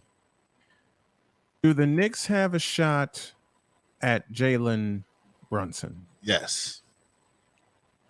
And that's that's okay. We discussed this last other time when about what were the Knicks thinking. Well, they were clearing up cap space. That's what they were thinking, and they didn't feel the 11th pick was worth investing that money in. Right. They felt like we want to take this money in and we want to invest it in going out and signing Jalen Brunson, which to me, I would love it because it gives us the point guard that we need. Right. Is it the ends? Is it going to make us a contender right away? No. But I do still feel we have a nice young core, and that's why I felt like the last couple of years they've made some of the best moves they've made by keeping their young talent, keeping the Emmanuel Quigleys, keeping the Obi Toppins, keeping the Grimes, keeping the McBrides, Jericho Sims, who was highly underrated. The last couple of second round draft picks the Knicks have been making have been amazing. Jericho Sims came out of nowhere. Mitchell Robinson, who's a free agent now, hopefully they re-sign him, but he was a second round pick. So how would Brunson fit with the Knicks? How would Jalen Brunson? Well, it gives them that facilitator. It takes the hand out of Julius Randle's and RJ Barrett's hand, because those are your two big playmakers on the Knicks right now. Because if you notice, when D Rose went down, everything like just kind of fell apart. Right. Because you didn't have that point guard to lead the second unit. True. Alex Burks was serviceable coming in and doing what he did. Kemba, he just wasn't. It just wasn't meant to be. Yeah. And that experiment ended early. Yeah. It ended early because you can see from the way that he was playing and the way that he was being told to play by Tibbs, it didn't fit. It just didn't fit. No. So, listen, I wish it would have worked out better for him, but it is what it is. But for me, Brunson gives them a point guard. He gives them, because yes, he can score. Yes, he can do all that. Right. But he's a facilitator. He knows how to create passes for other shots for other people, and that's what we really need to help Julius Randle, who I feel is going to have a bounce back year. And the thing is, it's funny that even someone who averaged 20, he averaged 20 points, probably almost 9 rebounds and probably 5 assists, and that's a bad season. Yeah. It wasn't the season he had before, the year before. Yes, I understand that. But it was still respectable numbers. True. The emergence of RJ Barrett was big. A lot of people slept on that. They didn't. Huge. At the beginning of the season, he started off slow, but after the second half, he really picked it up. He came on He came on really strong. He showed that he showed that he wants to be the number one guy. In the last week of the season, you see the emergence of Quigley and Obi Toppin, who last week of the season broke his scoring high. The last 4 or 5 games, he set a new scoring high. Finished it off with the 42 points that he had. Right. So they have a bright future. Yes, go out and get Brunson. Maybe add another piece. Who knows? If they lose Mitch Robinson, do they go after DeAndre Ayton? Who knows? That's a good, that's a free agent that needs a home. Where does DeAndre Ayton land? That's a good thing. Where would DeAndre Ayton land? Because at the start of the offseason, well, hell, even before the offseason, his name was tossed around as to where he could go and who he could play with. Because I don't think he's going back to Phoenix. Not after this disappointing end to the run in the playoffs. Was it his fault? It wasn't like it was his fault. No, it wasn't. Other people didn't show up. And one of those people that didn't show up, as unfortunate as I hate to say it, is Chris Paul. But I mean, the postseason, the last few years has not been kind to Chris Paul. We can trace that back to 18 when he injured his groin against Golden State. That cost him games 6 and 7. But at the same time, and that's always been his issue, though, is that he's always hurt. It's like, especially in crunch time, like when playoffs time come, he's always hurt. Something's always happening. True. I don't recall playoffs that he was in that he didn't hurt something. Not even during last year when they got all the way to the finals. He was hurt during the playoffs, during that finals run. And he wasn't the same when they got to the finals. He wasn't, especially after game 2, and you can see the wear and tear on him. He wasn't the same player. So now Ayton's got to look for another home. But where? Where would he fit? Someone with Ayton's that's $1 million question.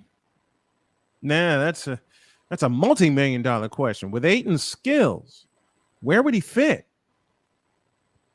You know, a lot of people are going to say, well, he can re-sign with Phoenix. And for what? He's going to get disappointed again. Now, I'm going to throw a conspiracy theory out there, and I shouldn't do this, but I'm going to throw it out there anyway, just to see the look on some people's faces. Imagine DeAndre Ayton playing in San Francisco. Do I expect that to happen? No, because the Warriors are in the process of trying to keep their core together, and especially re-sign Gary Payton II, who, as you mentioned earlier, was huge for them defensively. But what if they can, and with the cap space increasing for next season, the cap space is going to increase.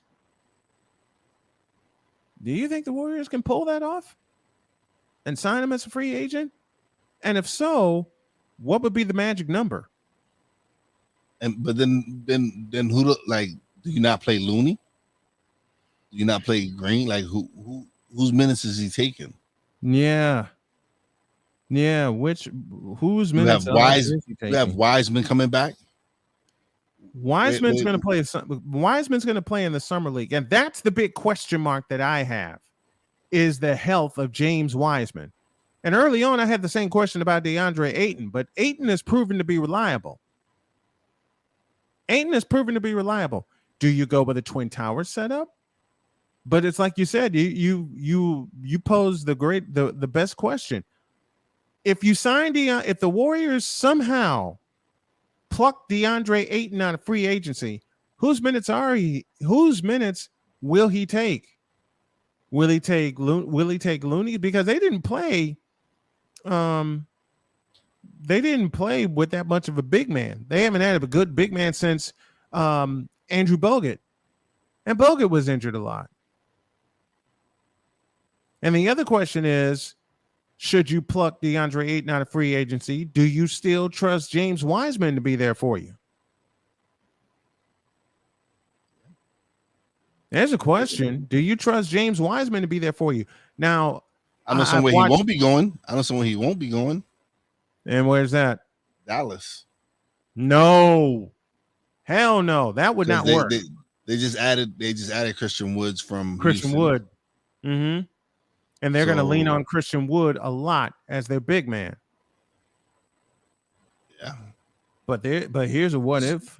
Here's a what if scenario. And let's take out of the equation whose minutes he would take. Because Steve Kerr, if you watch the finals, found a way to make it work for everybody in terms of minutes. If Ayton is plucked out of free agency by Golden State, now I'm not saying this would happen. And if James Wiseman is healthy, how do you stop that Twin Tower combo?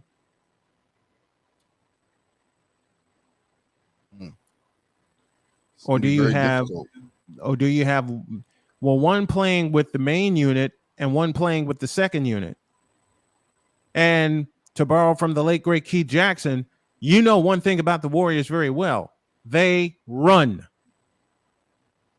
That's the biggest key to Golden State, besides playing defense, which they play the hell out of in the NBA World Championship Series. They run. They were the third highest scoring team in the NBA. And for a stretch, when Steph was playing MVP basketball before his injury, they were averaging 130 points a game.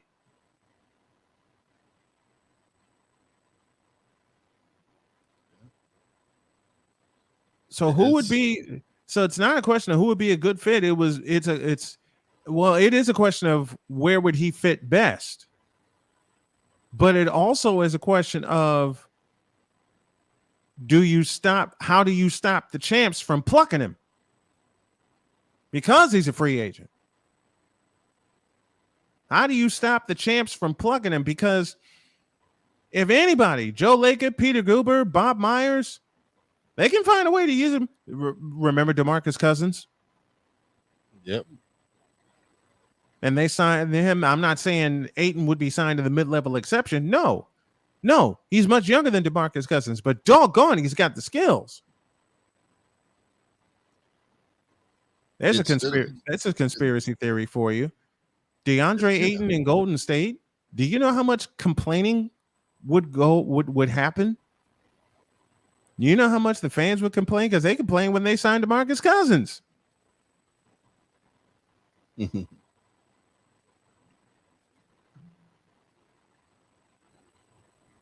They complained when they signed DeMarcus Cousins because they knew they had one of the ultimate dogs, offense and defense and the skills and everything. And for the time that he played with them, when he was completely healthy, he was a problem for the rest of the Western Conference. He was an absolute problem. And that's kind of what I see with James Wiseman if he stays healthy. And that's kind of what I see should they pluck DeAndre Ayton.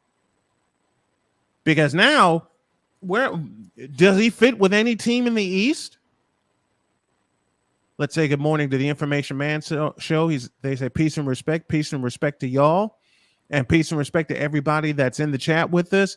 Hey, you want to join us? Go to youtube.com/snowmaninthemorning50 and subscribe to the channel, hit the notification bell. That's when you can get all of our programming.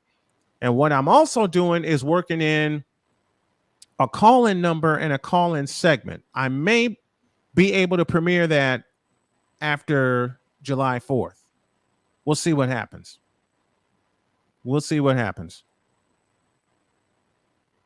But yeah, no one's talking much about DeAndre Ayton anymore and where he could go, where he could land. Scary to think if the champs pluck him. Because they wouldn't have to give up anything. They wouldn't have to give up any picks or anything because he's a free agent. Well, I think he's a restricted free agent, though. Oh, he's restricted. Okay. So they would have to give Phoenix has the right to first match, yeah. Right. And whatever offer any team, Warriors especially, put in front of him, I think they'll match it. But how scary would that be if they somehow were to pluck DeAndre Ayton?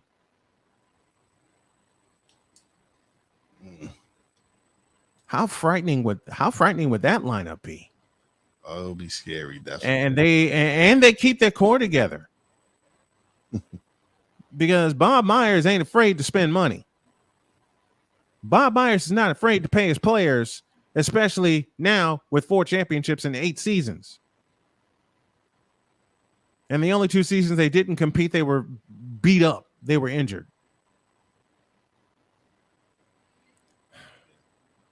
Hey, Chris Paul shows you the value of health in the playoffs, doesn't it? Because remember, the Warriors played every single round with an injured player except the finals. Everybody was healthy during the finals, including Andre Iguodala. Scary thoughts. Very scary thoughts. Pause for a break. When we come back, Patrick Voss will come your way at the top of the 10 o'clock hour, but there's a few things in football that we need to talk about, especially one Baker Mayfield. Back in a couple of minutes.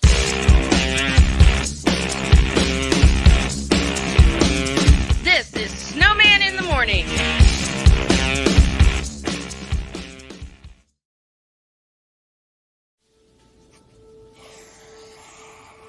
Dad? Just 1 minute, okay? Hey, Bobo, do trees tell each other stories? I'm sorry. I'm afraid I don't know that. Hey, why don't we go find out?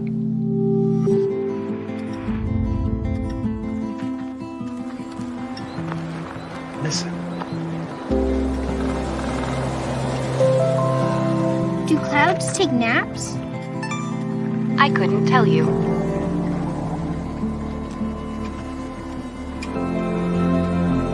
Can birds draw pictures?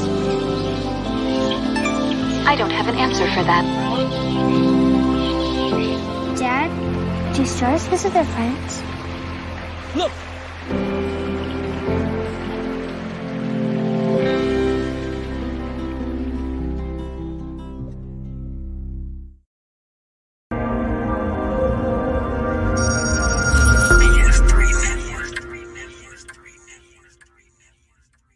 BS3 Network. Changing the way you watch TV.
Instagram thing or whatever the heck.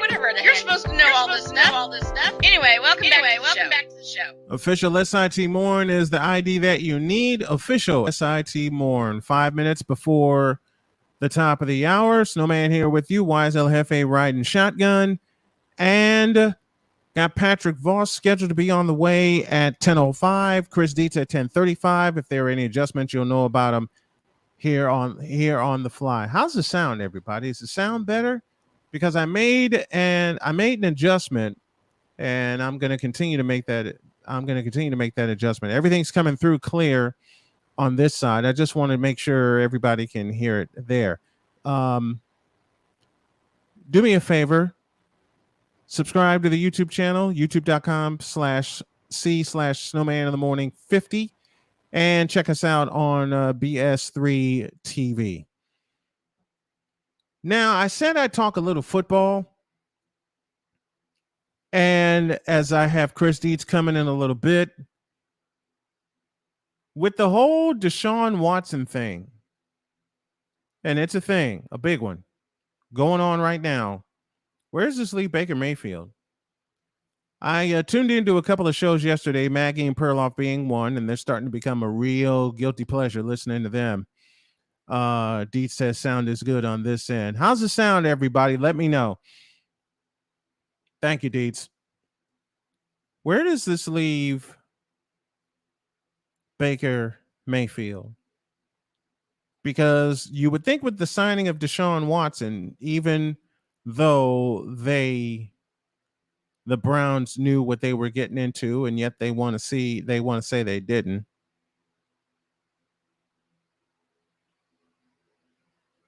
Again, I ask, where's this leave Baker Mayfield? And to a better point, who wants him? Because they'll dangle him out there for the right price and for the right haul.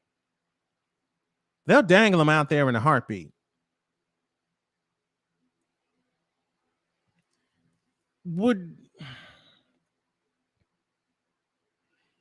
Another thing I want to ask about the Cleveland Browns, and I heard many people pose this question over time, especially over the last couple of days. Is it good? Is this roster really, really that good? I mean, playoff contention good? Because with everything that's going on right now, the Cleveland Browns fans are like, Browns fans are like Cub fans to me. Chicago Cub fans. Extremely patient and extremely forgiving. Now, will they forgive this with everything that's going on with Deshaun Watson? Maybe. Maybe. But my sense is, and I could be completely wrong, is that Browns fans just want to see a winner. Because let's be perfectly honest, even during this inception and the time before, they haven't had a franchise quarterback since Bernie Kosar out of University of Miami. And Kosar got them to 2 AFC championships, 3, I beg your pardon, 3 AFC championships. Denver twice, Denver all 3 times. 86, 87, and 89. 3 AFC championships. 3 by Bernie Kosar. None since. And you already know the long list of quarterbacks they've had since 1999 when they were brought back in as a franchise. So who wants Baker Mayfield, and what is the price for him? Because if he's not under center with all this rigmarole about Deshaun Watson going on right now, and the commissioner has yet to weigh in. They're going through hearings right now. But ultimately, it's going to be on Roger Goodell. One side wants him gone for 2 years. The other side doesn't want him. The NFLPA doesn't want him gone at all.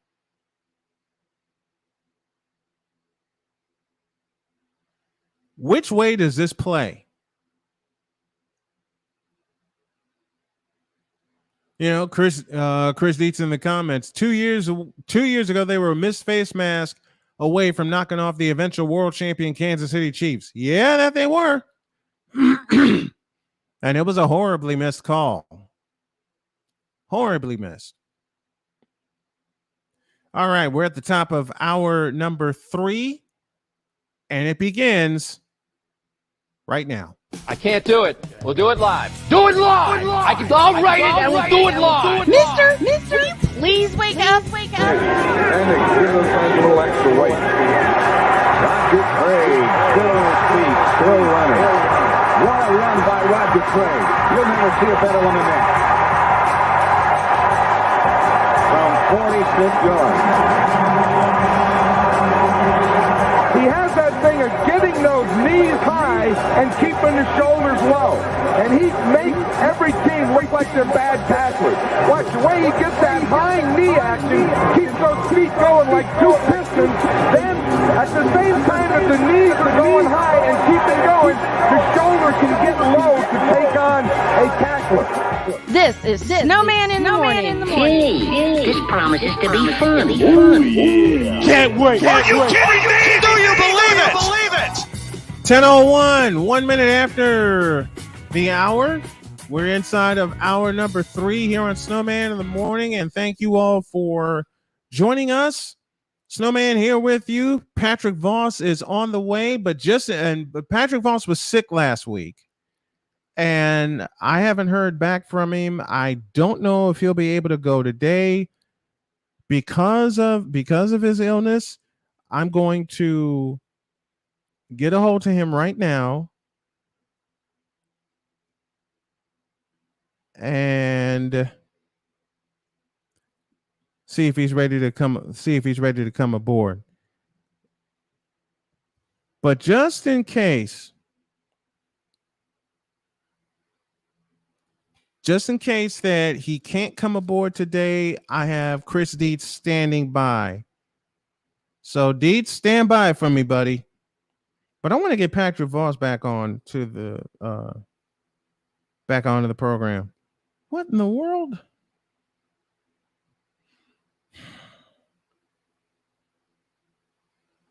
Well, I don't know if he'll make it or not. I haven't heard back from him. But I'm sending him the call in right now.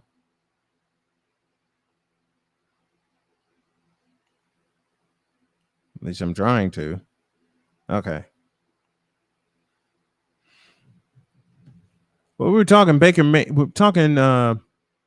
Mayfield and where would he go and who would pluck him. We were talking about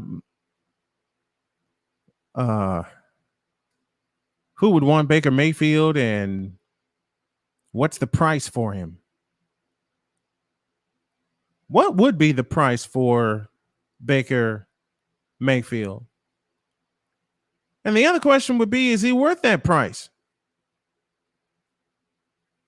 That's the other question. Would he be worth that price? Would he be worth all the work to get him into a new system?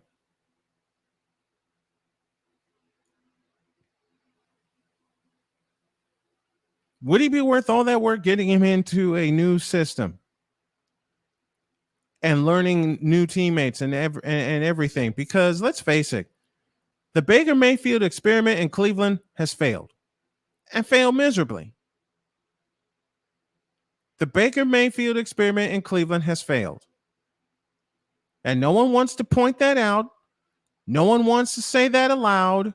No one wants to say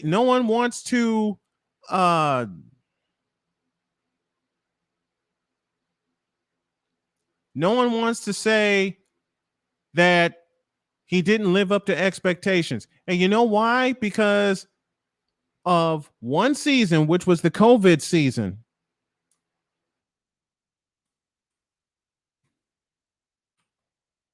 The COVID season bought Baker Mayfield some time. Bought him some time. And now the time is up.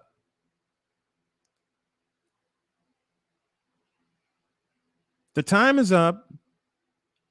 And they need to make a decision on him as soon as possible. Do you lead just in case that Watson is gone for the year? Just in case Watson is gone for 2 years? Do you take the chance with Baker Mayfield? Hell, do you take the chance with Jacoby Brissett, who's backing him up? I mean, nothing against Jacoby Brissett, because my God, he was serviceable in Indianapolis. But do either one of those two lead them to the playoffs? Because I believe in my heart that Deshaun Watson is going to miss a very significant amount of time. Very significant. Just look within the division. There's a team that doesn't have a quarterback, but the Browns would never send him there. That's true. That's true.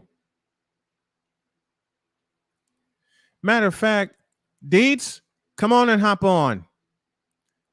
I don't think Voss is going to make it.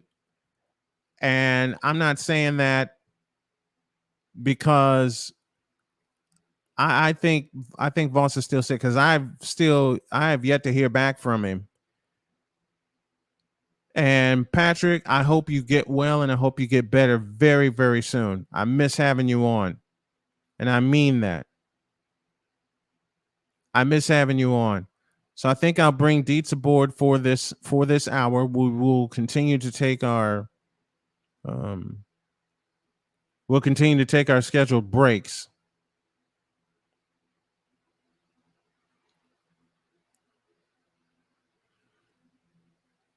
But what happens from here? And especially what happens when the ruling comes down?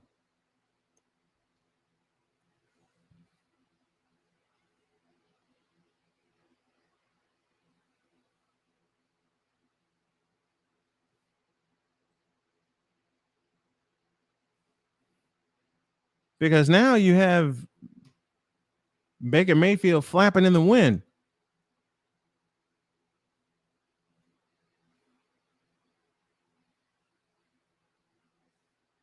And I'll pose the question I'll pose the question again. Good morning, Sick Diggy. Thank you for joining.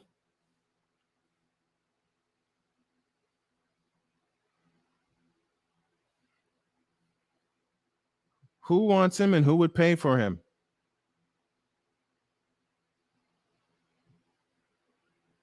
And then you have to continue to examine the situation with Deshaun Watson.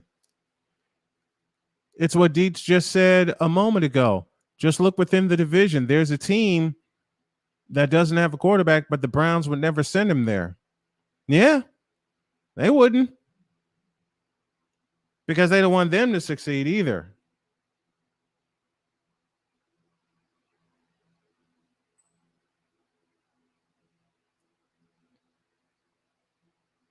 They don't want them to succeed either. Which I can totally get. Which I can totally understand. And I know Deets here. I'm thinking. Oh, here's a piece of news. Miles Bridges facing felony domestic violence charges, according to TMZ. Bridges is set to become a restricted free agent. Well, oops.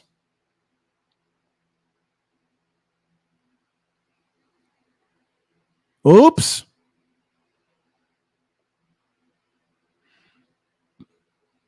But it's just this whole Deshaun Watson situation. And you know what's not being mentioned? There were a couple mentions of the Texans being named in the lawsuit. Do they get away with this? Because I have no doubt in my mind, none whatsoever, that the Texans started this and enabled this as soon as Deshaun Watson said, I don't want to be your quarterback anymore. Please trade me. As soon as those words were uttered, all hell broke loose. And it continues to break loose. It continues to break loose. And I hate that. There may be a chance, and I hope this is not the case, but there may be a chance that the Texans get away scot-free. Because you've heard hardly nothing, and I mean that you've heard hardly nothing about them being involved in this. We can suspect it, and we all do, because the timing just matches up.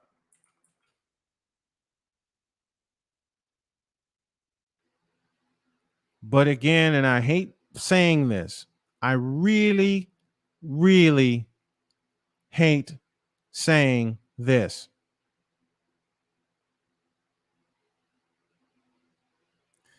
The Texans just may get away scot-free.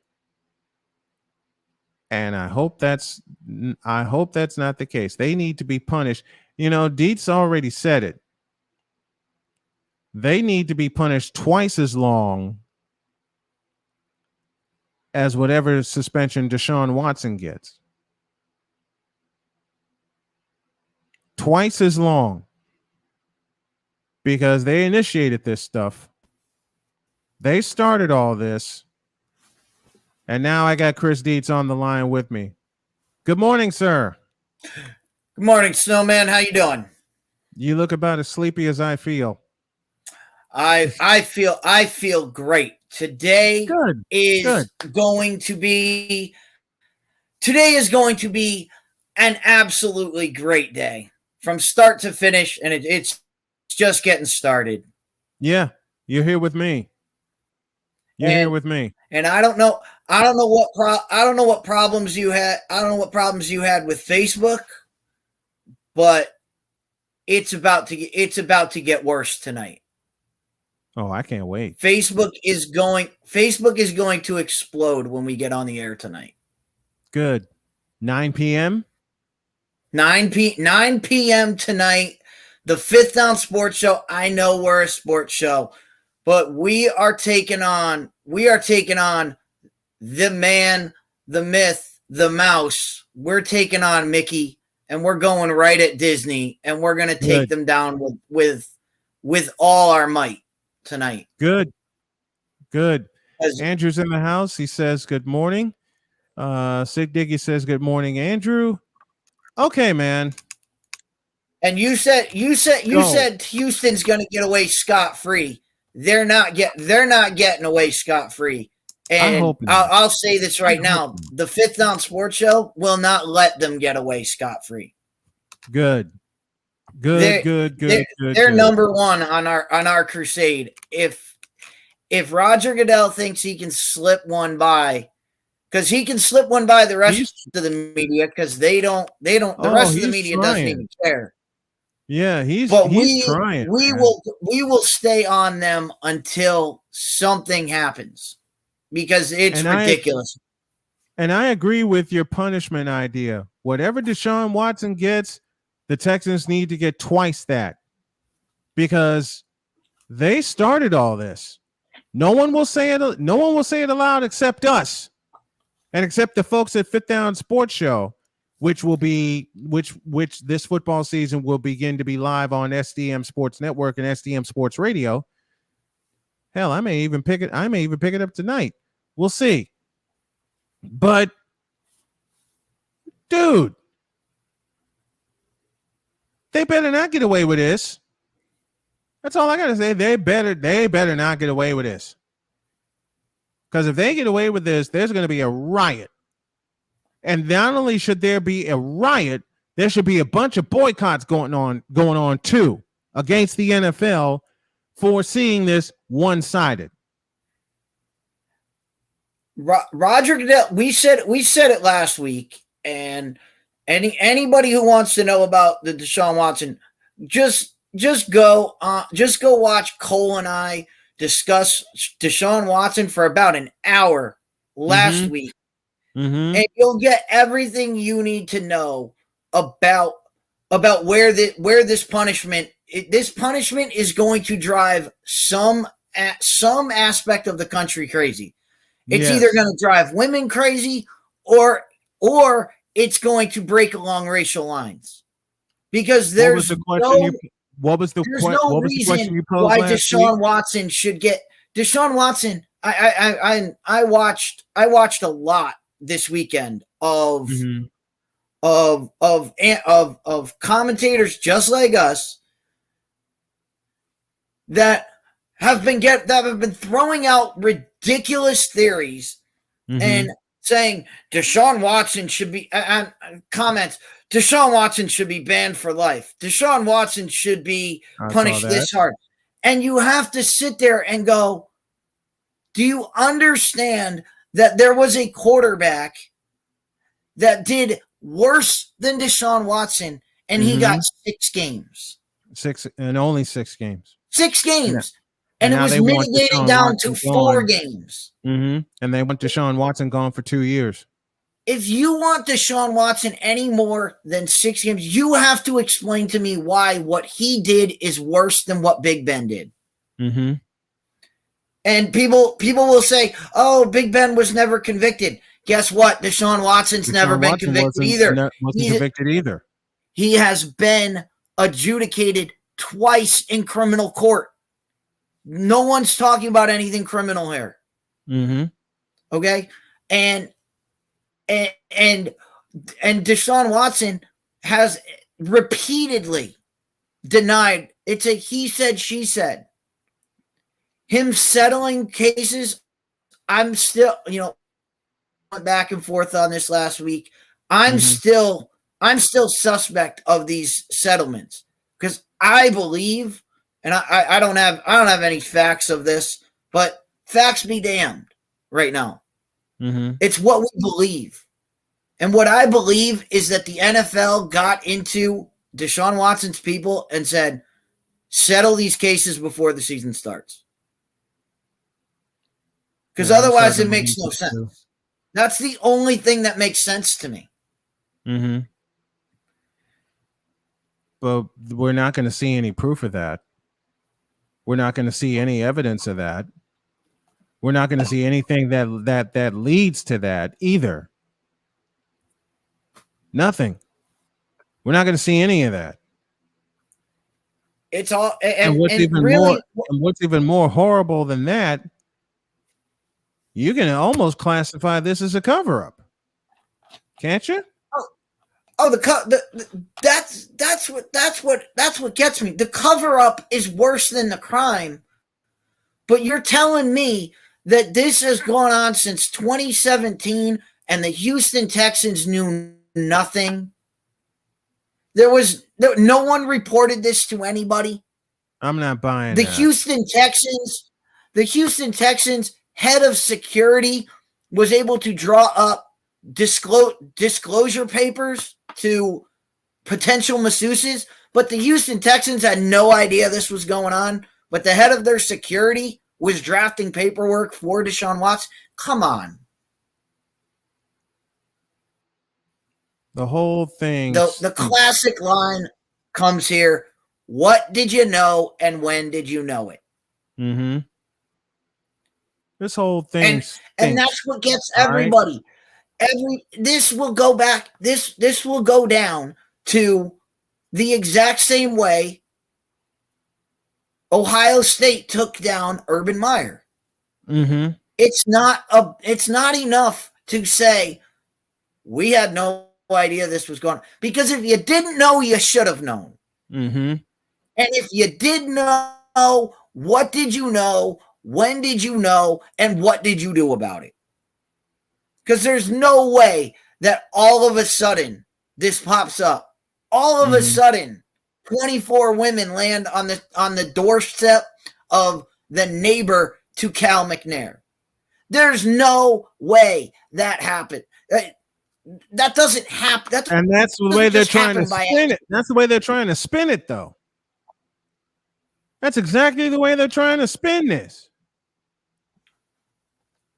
And they're going to be allowed to get away. And they're going to be allowed to get away with this.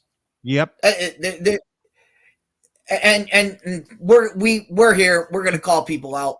And you got people like Mike Florio. You got people like Mike Florio doing hour-long segments on Deshaun Watson and his problems, and not even spending 5 minutes on the Texans, because they're the main conspirators in this. They're the main conspirators in this. As soon as Deshaun Watson said, "I don't want to be your quarterback anymore. Please trade me," as I said a moment ago before you came in, all hell broke loose. All hell broke loose. If somebody wants to get on and talk about, if somebody wants to get on and say, well, the NFL needs to get on, because needs to get hard on Deshaun Watson because of, respect for women and whatever. Mm-hmm. They need to get on the Houston Texans, because they use these women as a Trojan horse to destroy this man. To destroy Deshaun Watson. These women, whoever they are being used as pawns. Mm-hmm. And now that it can't go criminal, they are going to drop them like it's hot, and nothing's going to happen. It's a question you posed last week, and I'm sorry I couldn't have been a part of the discussion because of me being ill. Which way do you go? Are you a misogynist or are you a racist? Because those are the only two directions I see this thing ending. Which finish line is crossed first? And my answer to Cole last week, and nothing I've seen has changed my answer. If those are your choices, you go misogynist every time. Mm-hmm. Because in a league like the NFL, it's easier to get the women back. It's easier to get the female vote back because let's just face it, most women that I know that watch football, they're loyal to their team. And if Deshaun Watson doesn't play for their team, they're not going to care. Right. But if you go racial with this, it will explode.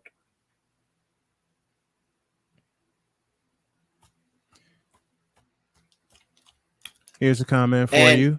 Cool McCain says Watson will get about 6 games in arbitration. NFL put out a year to save face. Your thoughts on that? And that's exactly what I said last week. Mm-hmm. They'll whittle it down to 6 games. And if they put out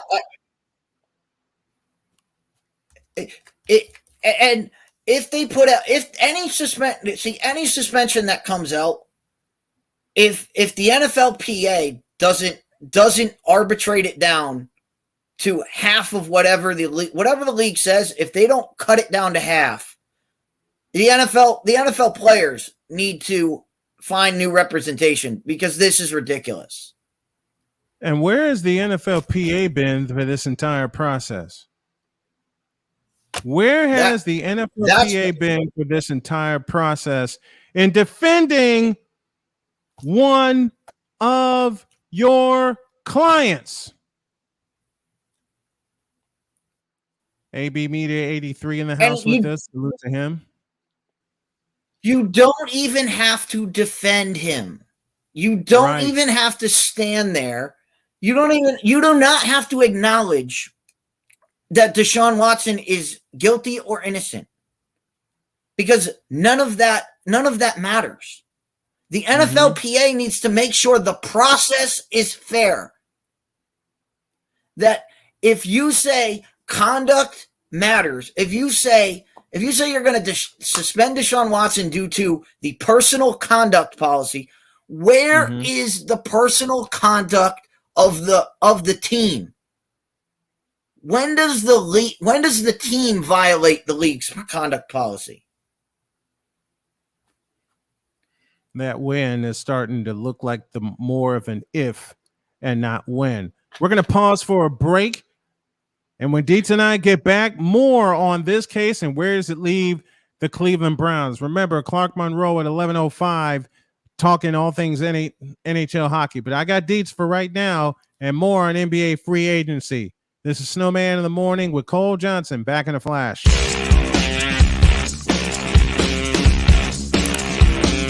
This is Snowman in the Morning.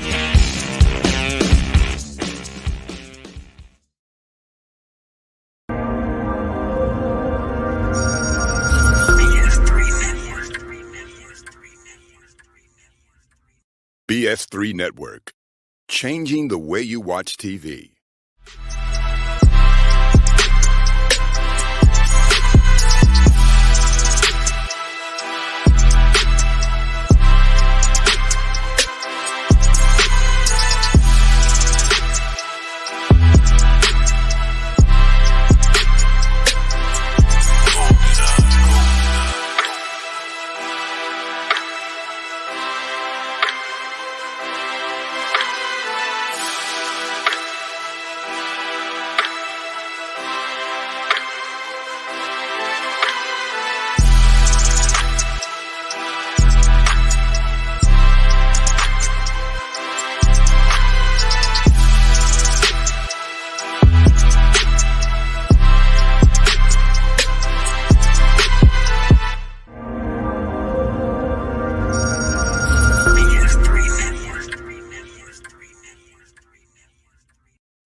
Dad? Just 1 minute, okay? Hey, Bobo, do trees tell each other stories? I'm sorry. I'm afraid I don't know that. Hey, why don't we go find out?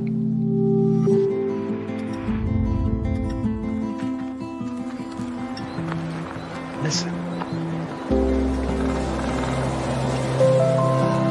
Do clouds take naps? I couldn't tell you.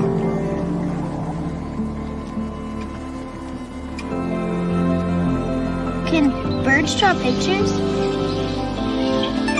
I don't have an answer for that. Dad, do stars visit their friends? Look!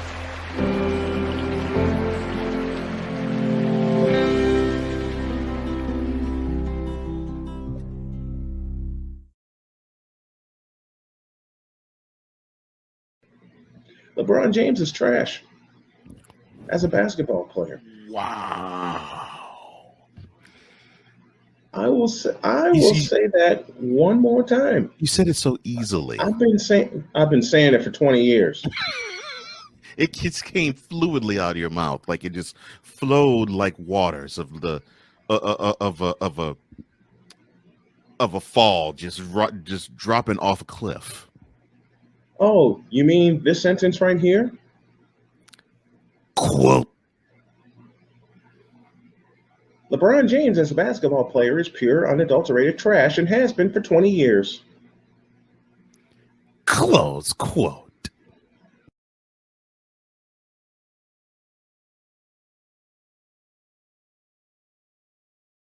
Mister, how do you operate this Twitter thing or this Instagram thing or whatever the heck? You're supposed to know all this stuff. Anyway, welcome back to the show. Snowman here, along with Chris Dietz. It's Snowman in the Morning with Cole Johnson on this Thursday, and I'm going to incorporate something, and I'll put it at the bottom of each hour, and that is a scoreboard update. Let's start with Major League Baseball. It was the Yankees over the A's 5-3, Royals over the Rangers 2-1. The Padres shut out the Diamondbacks 4-0. The Mariners beat triple the Orioles 9-3. It was the Braves over the Phillies 4-1. The Braves are on an absolute roll right now. Indians over the Twins 7-6. It was the Cubs over the Reds 8-3. And the Dodgers over the Rockies by a final of 8-4. Other scores include Pirates won better than the Nationals 8-7. It was the Astros over the Mets 2-0. Couple of important notes. Yordan Alvarez being evaluated for a concussion. More on that as we get news. Tigers over the Giants 3-2. Red Sox over the Blue Jays. That final was 6-5. Marlins over the Cardinals 4-3. And the Angels beat the White Sox 4-1. And the Brewers beat the Rays by a final of 5-3. In the WNBA last night, it was the world champion Sky over the Connecticut Sun 91-83 in a matinee. 2 night games. The Mercury over the Fever 99-78. And the Storm beat the Aces 88-78. Sue Bird with her 324th career win, a WNBA record. And that is your scoreboard update for this hour. We're trying to incorporate scoreboard update at the bottom of each hour. Chris Dietz now rejoins me. I'm going to throw a different question out there, and I want your honest opinion. I talked about this earlier in the program. Why doesn't the WNBA get any significant financial love or support or fan support? Because do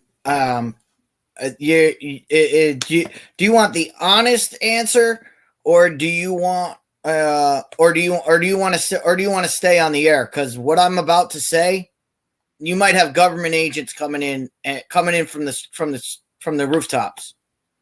Bring it. Because I was going to bring this up. I was going to bring this up anyway, but I'll do it here.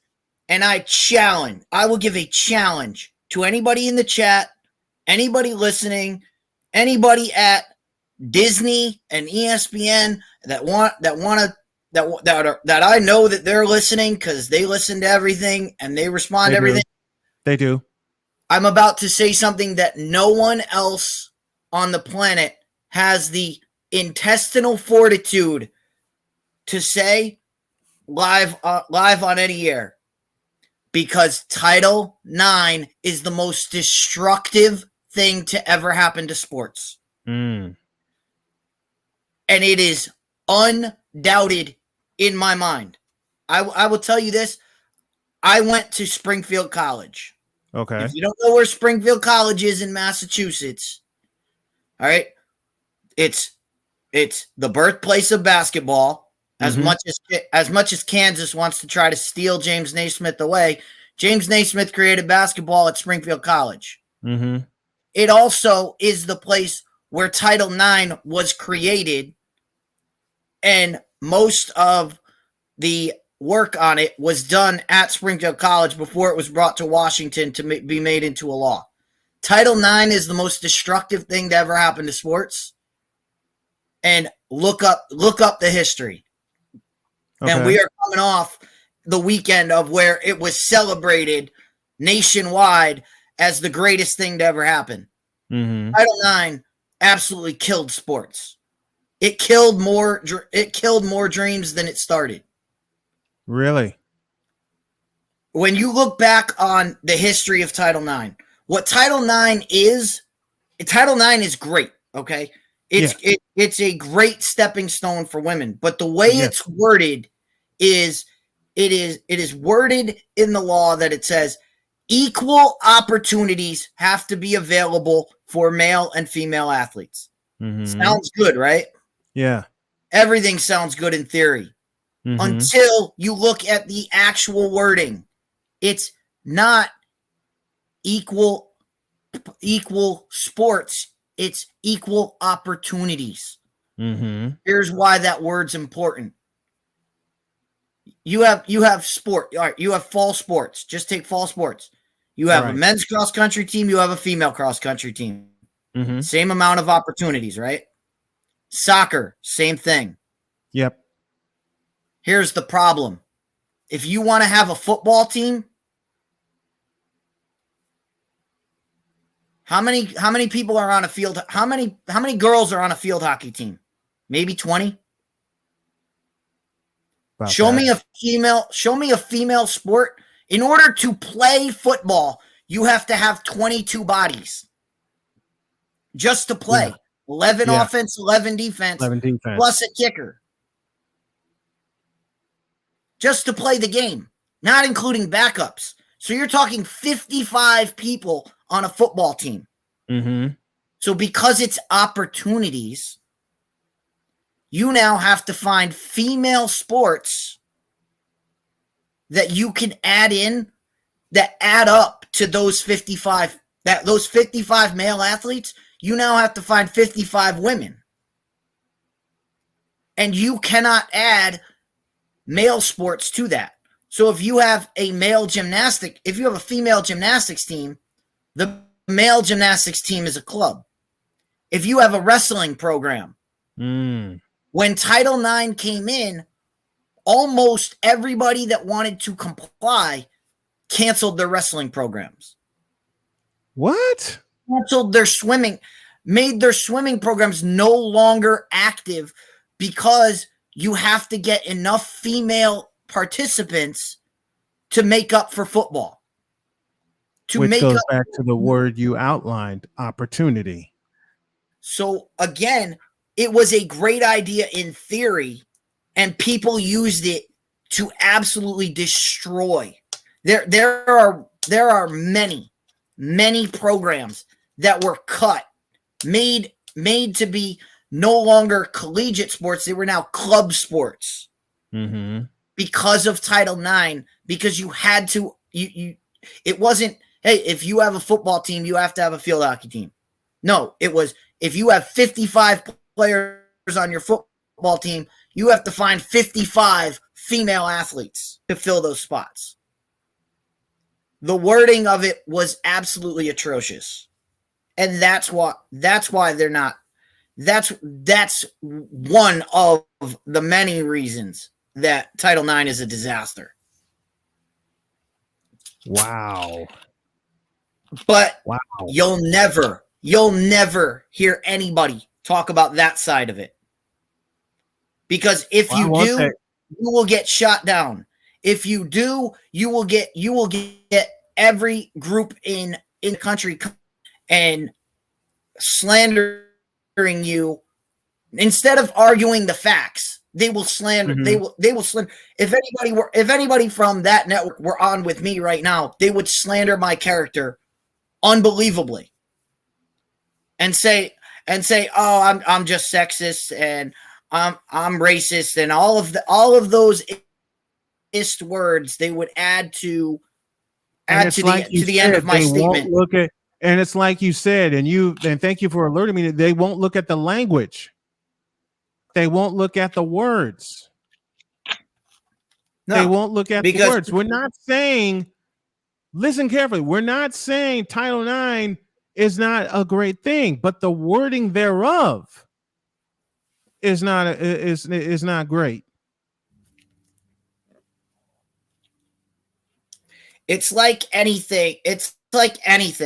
It was a great idea, and people twisted it and used it for other nefarious purposes. And they said this just isn't fair.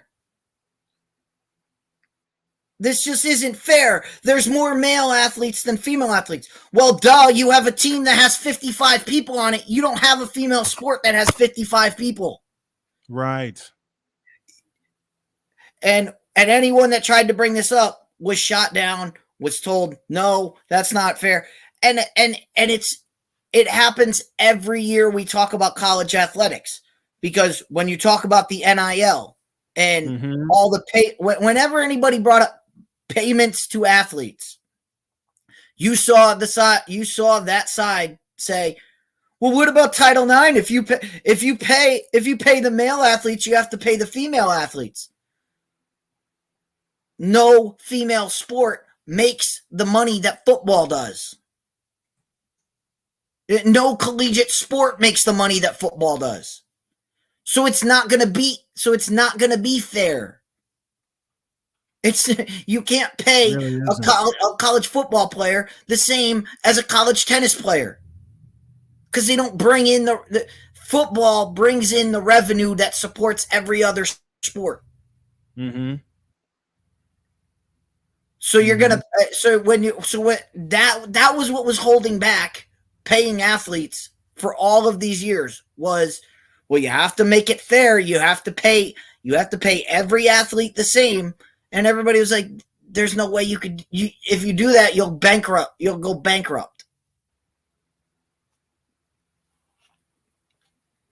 Wow.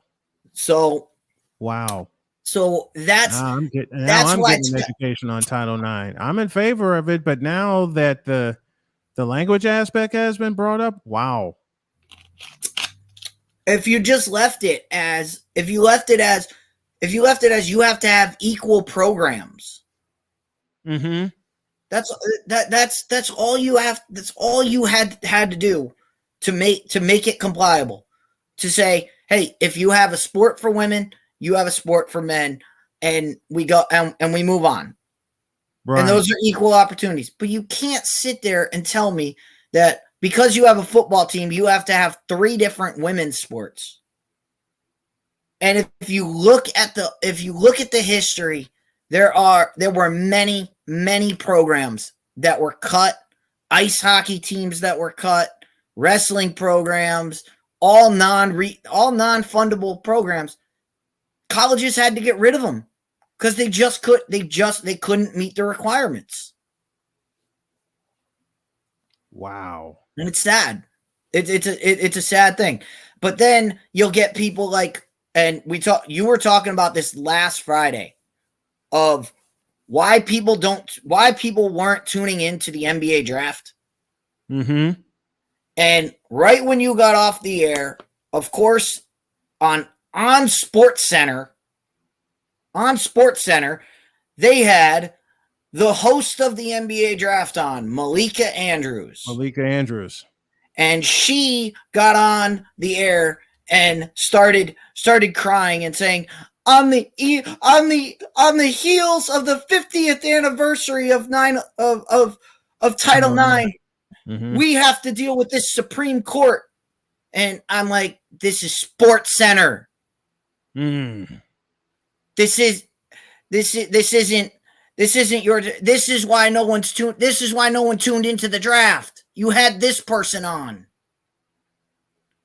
who's using her time on Sports Center to rant and rave about stuff she has no idea about. Mm-hmm. Because not only did she do it, but I'll bring this to our favorite, the King, the number one. Look, I like LeBron James as a basketball player. I hate LeBron James because of I could make a list probably of 100 things of why I hate LeBron James. Mm-hmm. Number one on that list is he doesn't know when to shut his damn mouth about things he has no idea about. And of course, the King sees the opportunity to tell everybody the Supreme Court took away abortion. No, you idiot. Go take a 5th grade civics class. If you can't do that, I know you own a school. Go sit in on 5th grade civics, because if you can't do that, come down to Guilford, Connecticut. I'll put you in Mrs. Spears' 5th grade class, because I learned at Baldwin Middle School separation of powers. The Supreme Court doesn't make any laws. What they did is they said states have the right to do whatever they choose possible. Mm-hmm. They didn't say abortion's illegal. They said get out of the federal government and deal with it at your own level. And by the way, when they say states have the law, that means we, the people, get to vote for it. And we get to vote people in office that will support our beliefs. So if you believe strongly enough in it, go vote for a candidate that's going to do it and get them into office. They gave us more power, if not less. They didn't take power from us. They just said, hey, we're not going to force anybody to do this. We're going to let you guys figure it out, and we'll deal with it on the local level. That's all that was done. But of course, people like King James, who doesn't understand civics apparently, throws a tweet out there that the Supreme Court is taking abortion from you. And what happens? These idiots buy it hook, line, and sinker. Hook, line, and sinker. I sat in the bar. I didn't know that this happened on Friday because I was at work, and I got out and I'm sitting in the bar and I see it come across the screen, and my initial thought was, oh God, we're in trouble. Something's going to happen. All hell's going to break loose. Yeah. Well, what happens? These morons start rioting in Los Angeles. Yes. Saying, give us back our abortion rights. Hey, idiots. California's not testing the law. They're not putting a law in. So you're rioting in Los Angeles means nothing. Nothing changed for you. It's people in Missouri and other places that are putting that up. Those are the places that are in trouble of losing whatever, and that's because the people in that state are voting for it, and they can vote however they want. If you don't like it, don't live there. If you don't like it, get people in office that will fight for you. That's how you change it. You don't change it by rallying in the street in a place where they're never going to remove abortion rights in California, so you guys are all set. It was mind-boggling, the things that was going on. But back to the sports. This is why. This is why, because you have people like Malika Andrews using time on Sports Center to push this agenda that they have no idea what they're talking about. And I know that's one of the reasons you're coming after the Mouse Ears tonight. Here's a response. Let me get your thoughts on this. There are more female NBA fans than there are WNBA fans. The money isn't there for them to get paid as much. Agree with that. And I'm a big fan of women's basketball. I've covered it for 20 plus years. I will continue to cover it because I believe they deserve the true broadcast play-by-play love that I'm sorry, I'm cussing. ESPN is trying to provide for them. CBS Sports Network is trying to provide for them. and it's just not there. I want to attack this from a broadcast standpoint. And I want your honest opinion. And for those of you in the chat, I want your honest opinion also. Is the coverage the same for the WNBA as it is for the NBA? I'm thinking not, but maybe I missed the memo. Maybe my eyes didn't see anything. Let me start with you, Chris, and anybody in the comments. Give me your thoughts too. Talk to me. The coverage is absolutely not the same. It's absolutely not the same. The NBA is given promo after promo after promo. The WNBA might get one or two, if that. They might get one or two for a WNBA game, but it's the same. It's the same thing. You hear people all the time. You hear people like Diana Taurasi who come out and say women should be paid. Women should be paid just like men. You're not bringing in the same revenue. You're not bringing in $1 million seats to sit courtside. You go and you have people on that network that say nothing will change until women are paid just like men to play the sport. Go tell that to your bosses.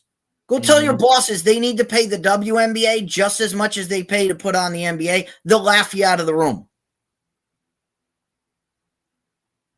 Andrew says not at all, unfortunately. And Sick Diggy says Malika Andrews used her platform to express her views that were irrelevant to the draft. Irrelevant. They brought her on to talk about the draft, and she didn't do that. She didn't do it, and it was. I mean, I saw the clips on Saturday. I saw the clips on Saturday on another YouTube stream. They played the clips. She was crying over this on the air, openly crying. And instead of getting educated about it, right? And again bringing up, we're trying to bring up. And on the eve of Title IX, and I was like, yeah, Title IX is just as destructive. Mm-hmm. Mm-hmm. And I mean, it's not because of the theory, it's because of the wording. It's great in theory. Of the language. In practice, they abused it and used it for. I'm not using this word as a slur. I'm using this word as they used it to retard the process. Mm-hmm. That's what they used it for, and that's how it got interpreted, and it never got fixed, and it's never gonna get fixed because if anybody stepped out on a national media platform and said what I said, they would get hauled off immediately because it's happened to me.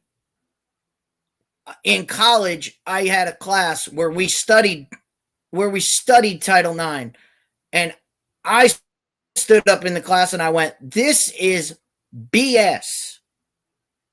And my teacher said, "You have a different opinion? Well, you can leave for the day." Oh, wow. This is how they deal. This is how that side deals with people. If you have an alternate opinion, nope, we don't want to hear it.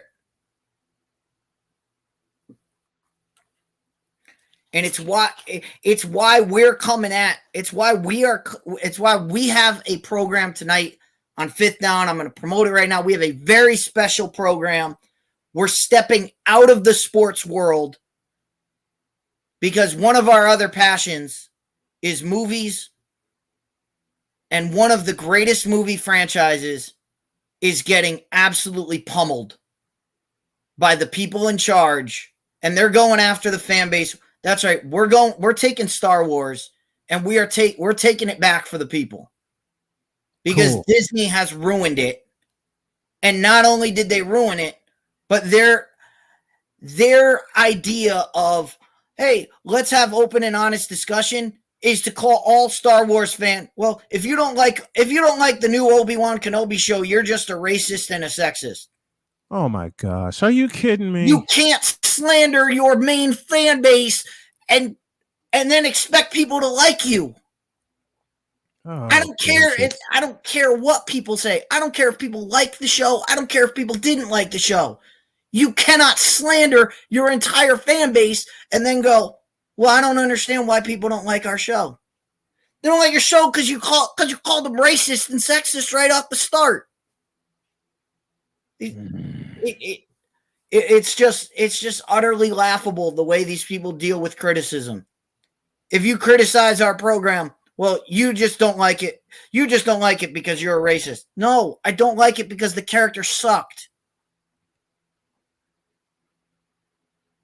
I don't like it because the character didn't appeal to me. These agenda politics that are getting put into everything. Mm-hmm. Oh, you have to like that. You have to like Captain Marvel because she's a woman. No, I don't have to like Captain Marvel because she's a woman.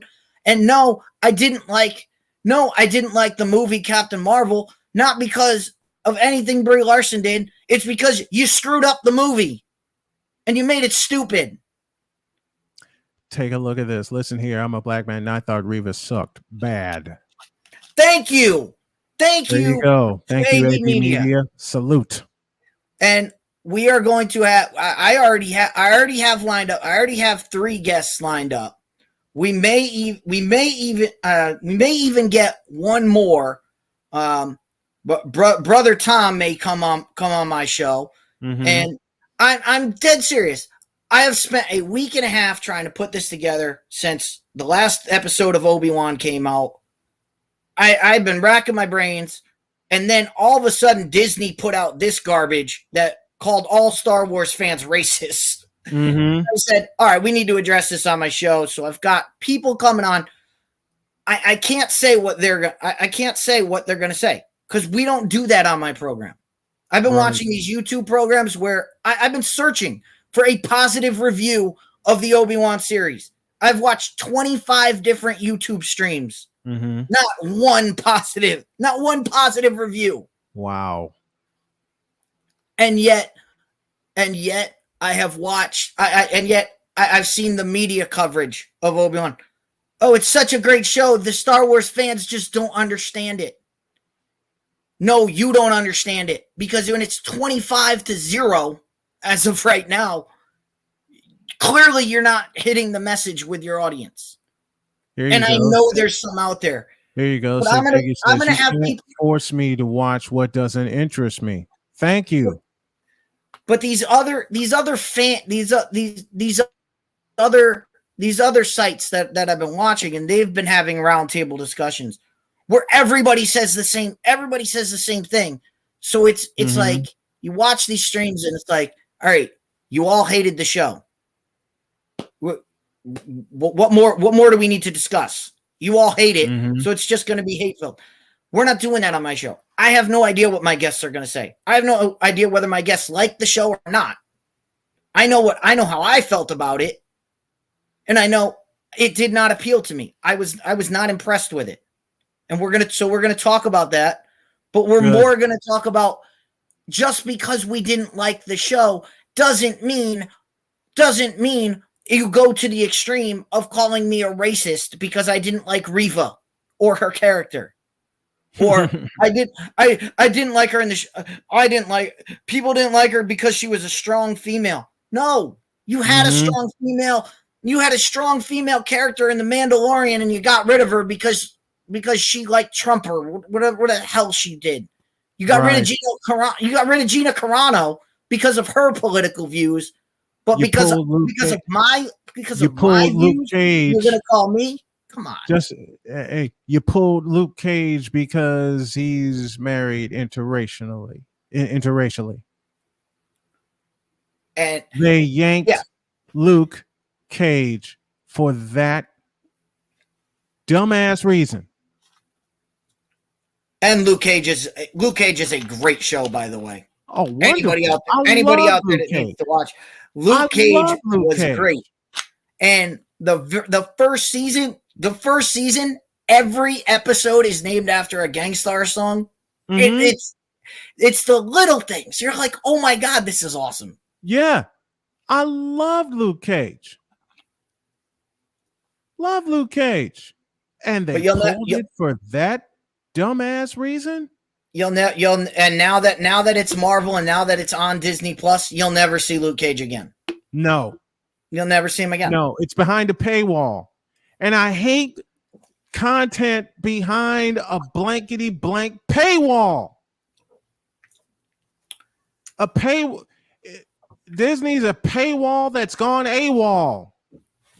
And you can't just throw these things out there and then expect people to go, oh, okay, well we'll take that line down and yeah, oh, you're gonna slander my opinion. Well, now I like your program. That's not how it works. Not how it works. You lit the fire, poured gas on it. Pour gas on a fire. It doesn't put it out. It makes it burn even more because now people are just slamming Disney. Yep. And rightfully so. And it's just laughable because these people don't know how to have a discussion. They can't. God, if somebody says, I don't like so-and-so, they don't go, well, why don't you like it? All right, well, here's why we did it. Here's why we did it this way. Here's why we portrayed her this way. This was our thinking behind it. They can't have that discussion because the minute you throw out you're racist, you're sexist, the discussion's over. We can't have a discussion anymore. It's the same way when you have this, when we bring it back to this show. It's the same way when you have a discussion with a LeBron with a bronsexual. And, exactly. And they go, well, if you don't like LeBron James, then you don't know anything about basketball. No, you idiot. Just because I have a different opinion than you doesn't mean I don't know what I'm talking about. Doesn't mean I don't have historical facts on my side. And we said earlier in the program, we don't look for them, they find us. Sick Diggy, thank you. Luke Cage was a great show. Mike Coulter was catching hell by black women on a whole, all because he's married to a white woman. Okay. I'm married to a white woman. I know I'm catching all kinds of hell, but there's one thing you need to understand about Mike Coulter and myself. We're married to women who love us, who support us, who tell us to chase our dreams, and who was in our corner when we were at rock bottom. Let me say that again. We're married to women who love us, who support us, who have been there for us since day one, who've knocked some sense into our brains when we needed it, and they were there for us when we were at rock bottom. Okay? They can't shame people into liking a show or a character. Thank you. And none of that matters. None of that is reflective of how you, Snowman, handle Snowman in the Morning with Cole Johnson. Say that again, please. It has nothing to do with if somebody doesn't like your opinion about LeBron James. Your personal life has nothing to do with it. Nothing to do with any of it. And this is why we can't let this stand. It's why we have to sit here and show these people how this works. Yeah. How you have a discussion and say, hey, did you like it? I'm really hoping my brother comes on the show because I talked to my brother last night and he is the one person that I found in America that liked Obi-Wan Kenobi, and he can come on the show and he can tell us why he liked it, and we can tell him why we hated it, and we can have a discussion back and forth. And the power of discussion. The power of discussion. All right, we're 2 minutes into hour 3. Deets, thank you for coming out of the bullpen and helping out. I really appreciate you, and I think I'm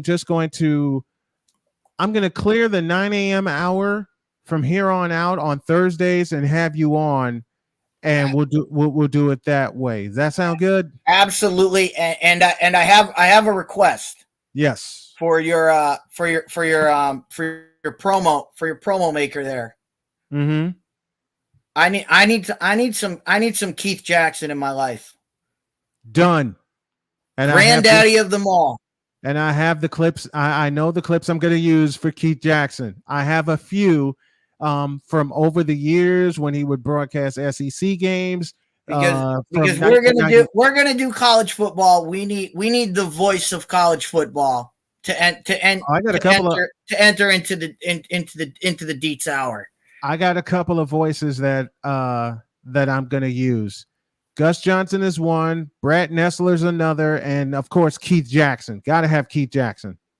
Gotta love Keith Jackson. Gotta have Keith Jackson. I may make a regular promo with Keith Jackson because he did some stuff for Northwestern that I'm gonna work into the program. All right, Clark Monroe coming in a little bit.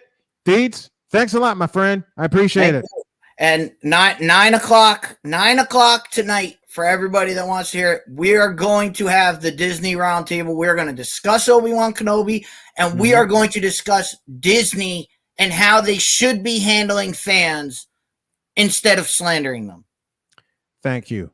It's a discussion I can't wait to listen to. Thank you, Deets. Appreciate it. Thank you. Chris Deets joins us as he does every Thursday. One more comment before we go to a quick break. Snowman, Mike Coulter's wife, was very supportive of him while he was struggling with the success of Luke Cage and beyond. He thanked her by giving her a child.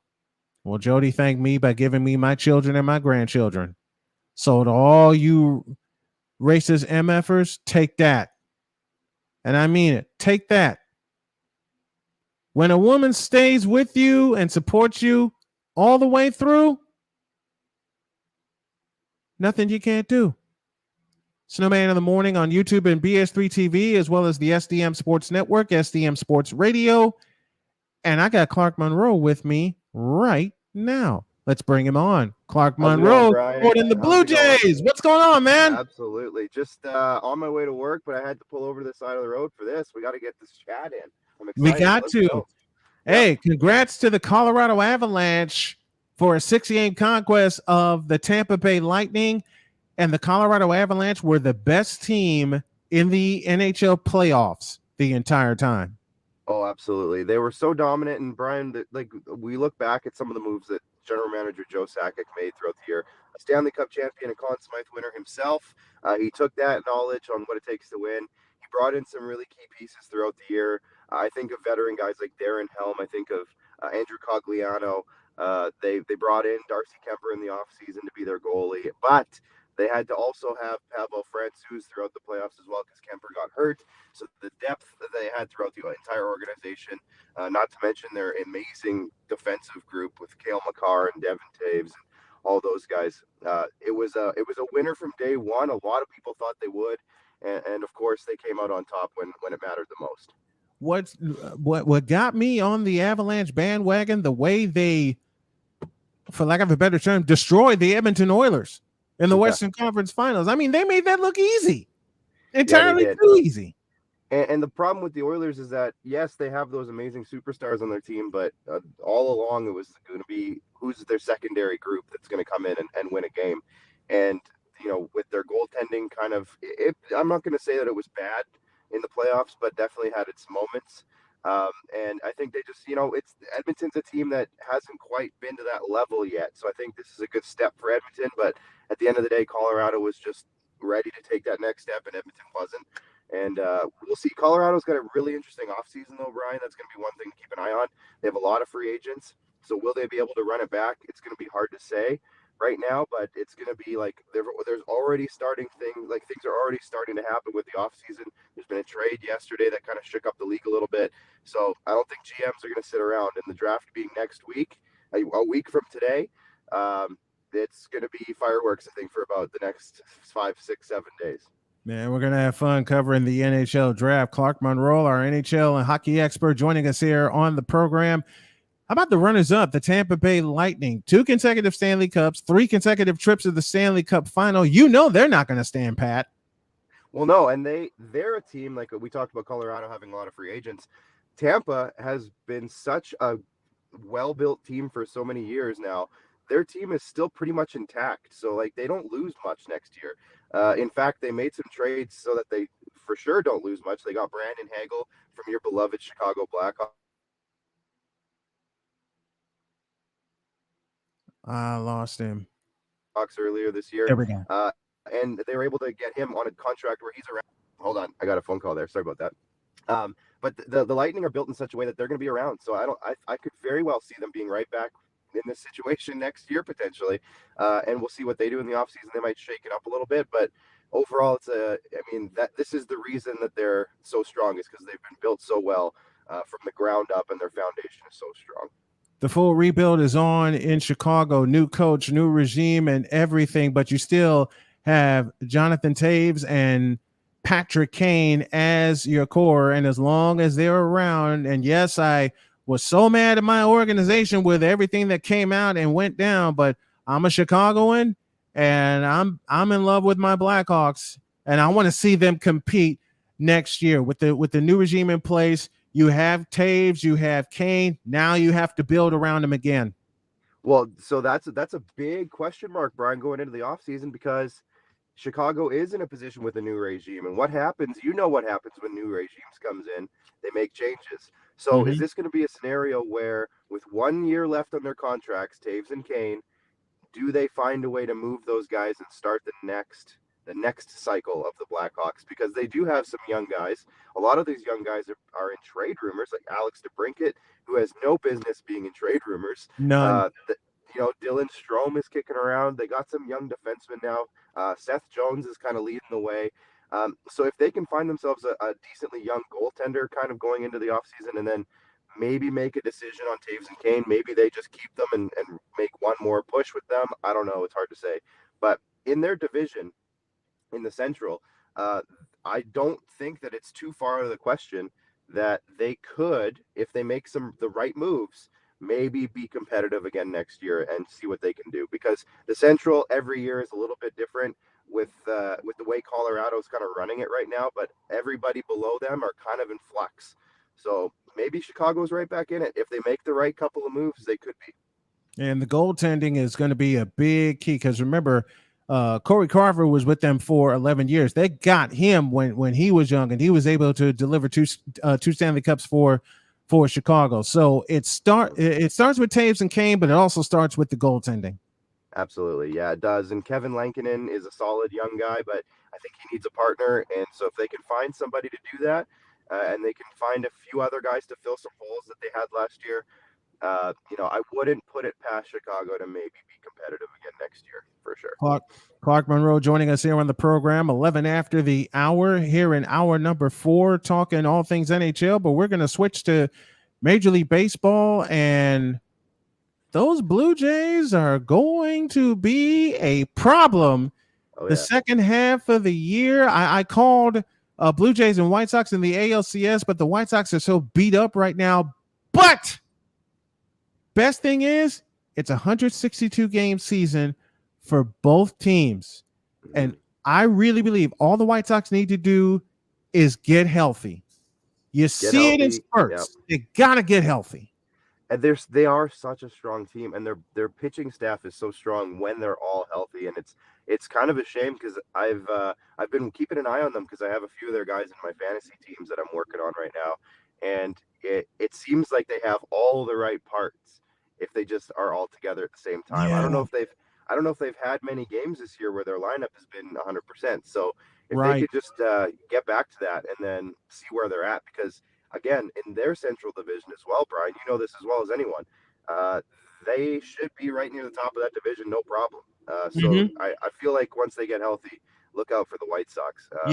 So it should be fun. The Blue Jays, they've had some injuries and stuff as well, but not to that extent. Their biggest problem right now is just finding a formula for their bullpen and making sure those bats stay healthy. They've had some young guys come up like Gabriel Moreno, number 4 prospect in baseball. He's been extremely exciting. And they've had Teoscar Hernandez injured for most of the year. Their Silver Slugger back-to-back years. He's finally kind of finding his form, which is great. And then everybody else is contributing. But the biggest problem has been their bullpen. And it's actually funny. Their biggest injury this year has been a starting pitcher, Hyunjin Ryu. But they got Ross Stripling to fill in. And Ross Stripling has been unbelievably solid. He had one of the best ERAs in June across baseball. And he's done nothing but impress. And basically, he basically said, I'm going to take this job and it's mine now. He's not filling in. He's taking the job. And what the problem is, the biggest problem from that is now who's taken over from Ross Stripling's old role, because he used to be the long reliever. He used to come in and clean up if anybody had a bad day. And unfortunately, they haven't been able to find that. And because of that, obviously, you know how things work with the bullpen. It's a domino effect. Since they don't have a long guy, they've been overusing their middle relievers. And now those guys are, getting beat up and their numbers aren't looking too good because they've been overused. So it's a trickle down. They brought in Sergio Romo, Brian, but I'll when was the last time Sergio Romo was reliable? With the Giants. Yeah, exactly. It's funny, that was like 8 years ago now. He's been battling for those years. He's been around, but I don't think he's the answer. Maybe he's a nice veteran who can come in and give us 25 innings or something over the next little while. Right. That'd be great if he could just get us out of some innings. But I think you might start seeing the Blue Jays management going out and looking for some real solutions via trade. Probably within, I wouldn't be surprised if you see one today, before the weekend even, but into the next couple of weeks. They did pull off 2 trades at this exact time last year. They got Adam Simber from the Marlins, and they got Trevor Richards last year to kind of bolster their bullpen. So I wouldn't be surprised if we see Ross Atkins or Mark Shapiro making a move pretty quick to address some of the problems, because I don't think they want them to continue to add up. They want to kind of nip it in the bud now before the season gets too deep. Clark Monroe joining us here, talking Major League Baseball and NHL. He'll take us through the rest of the season and through the NHL offseason, and we got all kinds of stuff that we're going to discuss every week here on the program. Thank you, Clark. Appreciate the time. All right, thanks, Brian. Talk to you later.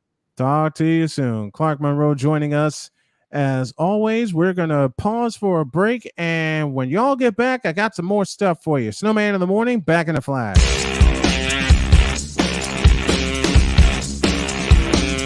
This is Snowman in the morning.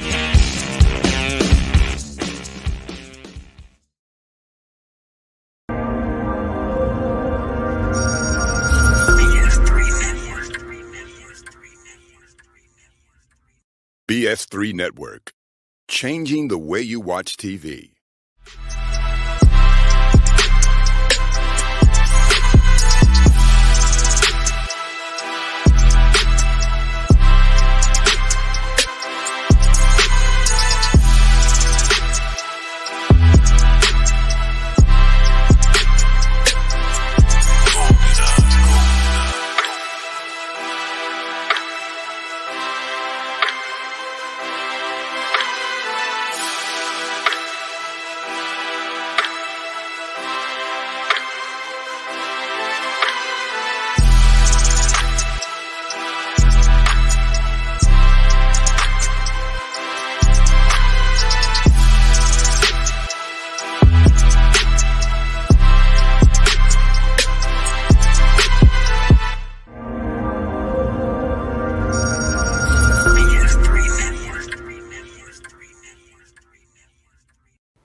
Play Eric Almirola's Race Day Mix.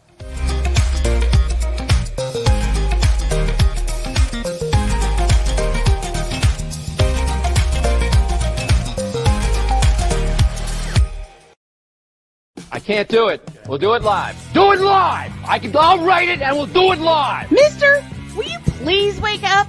And they give those guys a little extra weight. Roger Craig, still on his feet, still running. What a run by Roger Craig. You'll never see a better one than that.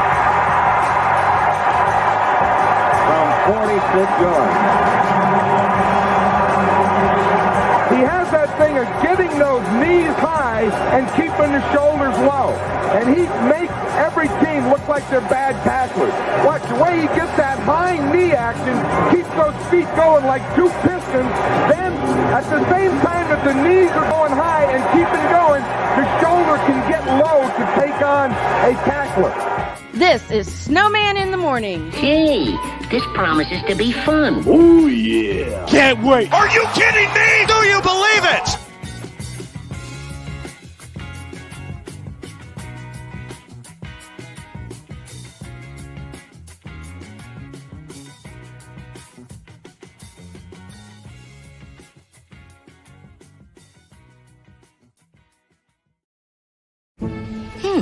Maybe you can make retirement happen. After all, you made home ownership happen. Homeschooling yourself on loans, beefing up your credit score. So I'm pre-approved. You were like, yes! Sorry. Color coding listings, ticking boxes, and flushing every toilet in a 20-mile radius. Home sweet home. You aced House Hunter. Now get the tips you need to get on track at aceyourretirement.org. Mister, how do you operate this Twitter thing or this Instagram thing or whatever the heck? You're supposed to know all this stuff. Anyway, welcome back to the show. 19 after the hour. We're inside of hour number 4, and I didn't get a chance to begin it properly because Clark Monroe hopped on really, really quick. So, in a tribute to Roger Craig, actually, no, we're not going to do that. We're already inside hour number 4. As a matter of fact, let's do it right. I can't do it. We'll do it live. Do it live! I'll write it and we'll do it live! Mister, will you please wake up? Garoppolo fires. It is caught still on his feet is Kittle with a big play and the stiff arm. George Kittle. Flags fly. He's down to the 30. What a run by George Kittle. Take it on, everybody. This is Snowman in the morning. Hey, this promises to be fun. Oh, yeah. Can't wait. Are you kidding me? Do you believe it? Yeah, do you believe it? Inside of hour number 4 here on the program, and thank you to everyone who has joined us. I remember the old school 90s Colorado Avalanche with Patrick Waugh. Yeah, me too. Yes, I do keep up with hockey from time to time. Same here. I'll share a funny story before I get out of here. I went to Northeast Missouri State University, now called Truman State University in Kirksville, Missouri. I was surrounded by Blues fans. I was the only one on my floor that was a Blackhawks fan. And whenever the Blackhawks and Blues got together, A, you knew it was a bloodbath, and B, you know there was a lot of mess talking. So I decorated my room with all things Chicago, White Sox, Bears, even though I slipped a couple of 49er logos on my wall because I'm a big-time 49er fan. Speaking of the 49ers and speaking of football, tomorrow, Sam Shady, Ben Sutterth, Chris Bass, Mike DeBate, and Ivan Dawkins will join me. That's just through hour number 3. Hour number 4 is open, and we're going to try to fill it. You can pick up the podcast at about 4 o'clock Eastern time today because I have a lot of editing to do. And when I say a lot of editing, I mean just that. I'm going to go ahead and get out of here. Thank you all for joining us. And as always, have a great day. Have a great day. God bless. Remember to make your next move your best move. And always remember, if your dreams don't scare you, then they are not big enough. Dream big, do bigger. I am, and I hope y'all are too. I'm out of here. See you tomorrow for the Football Friday. Thank you for tuning in to Snowman in the Morning with Cole Johnson, the hottest of hot takes, and the coldest of cold, hard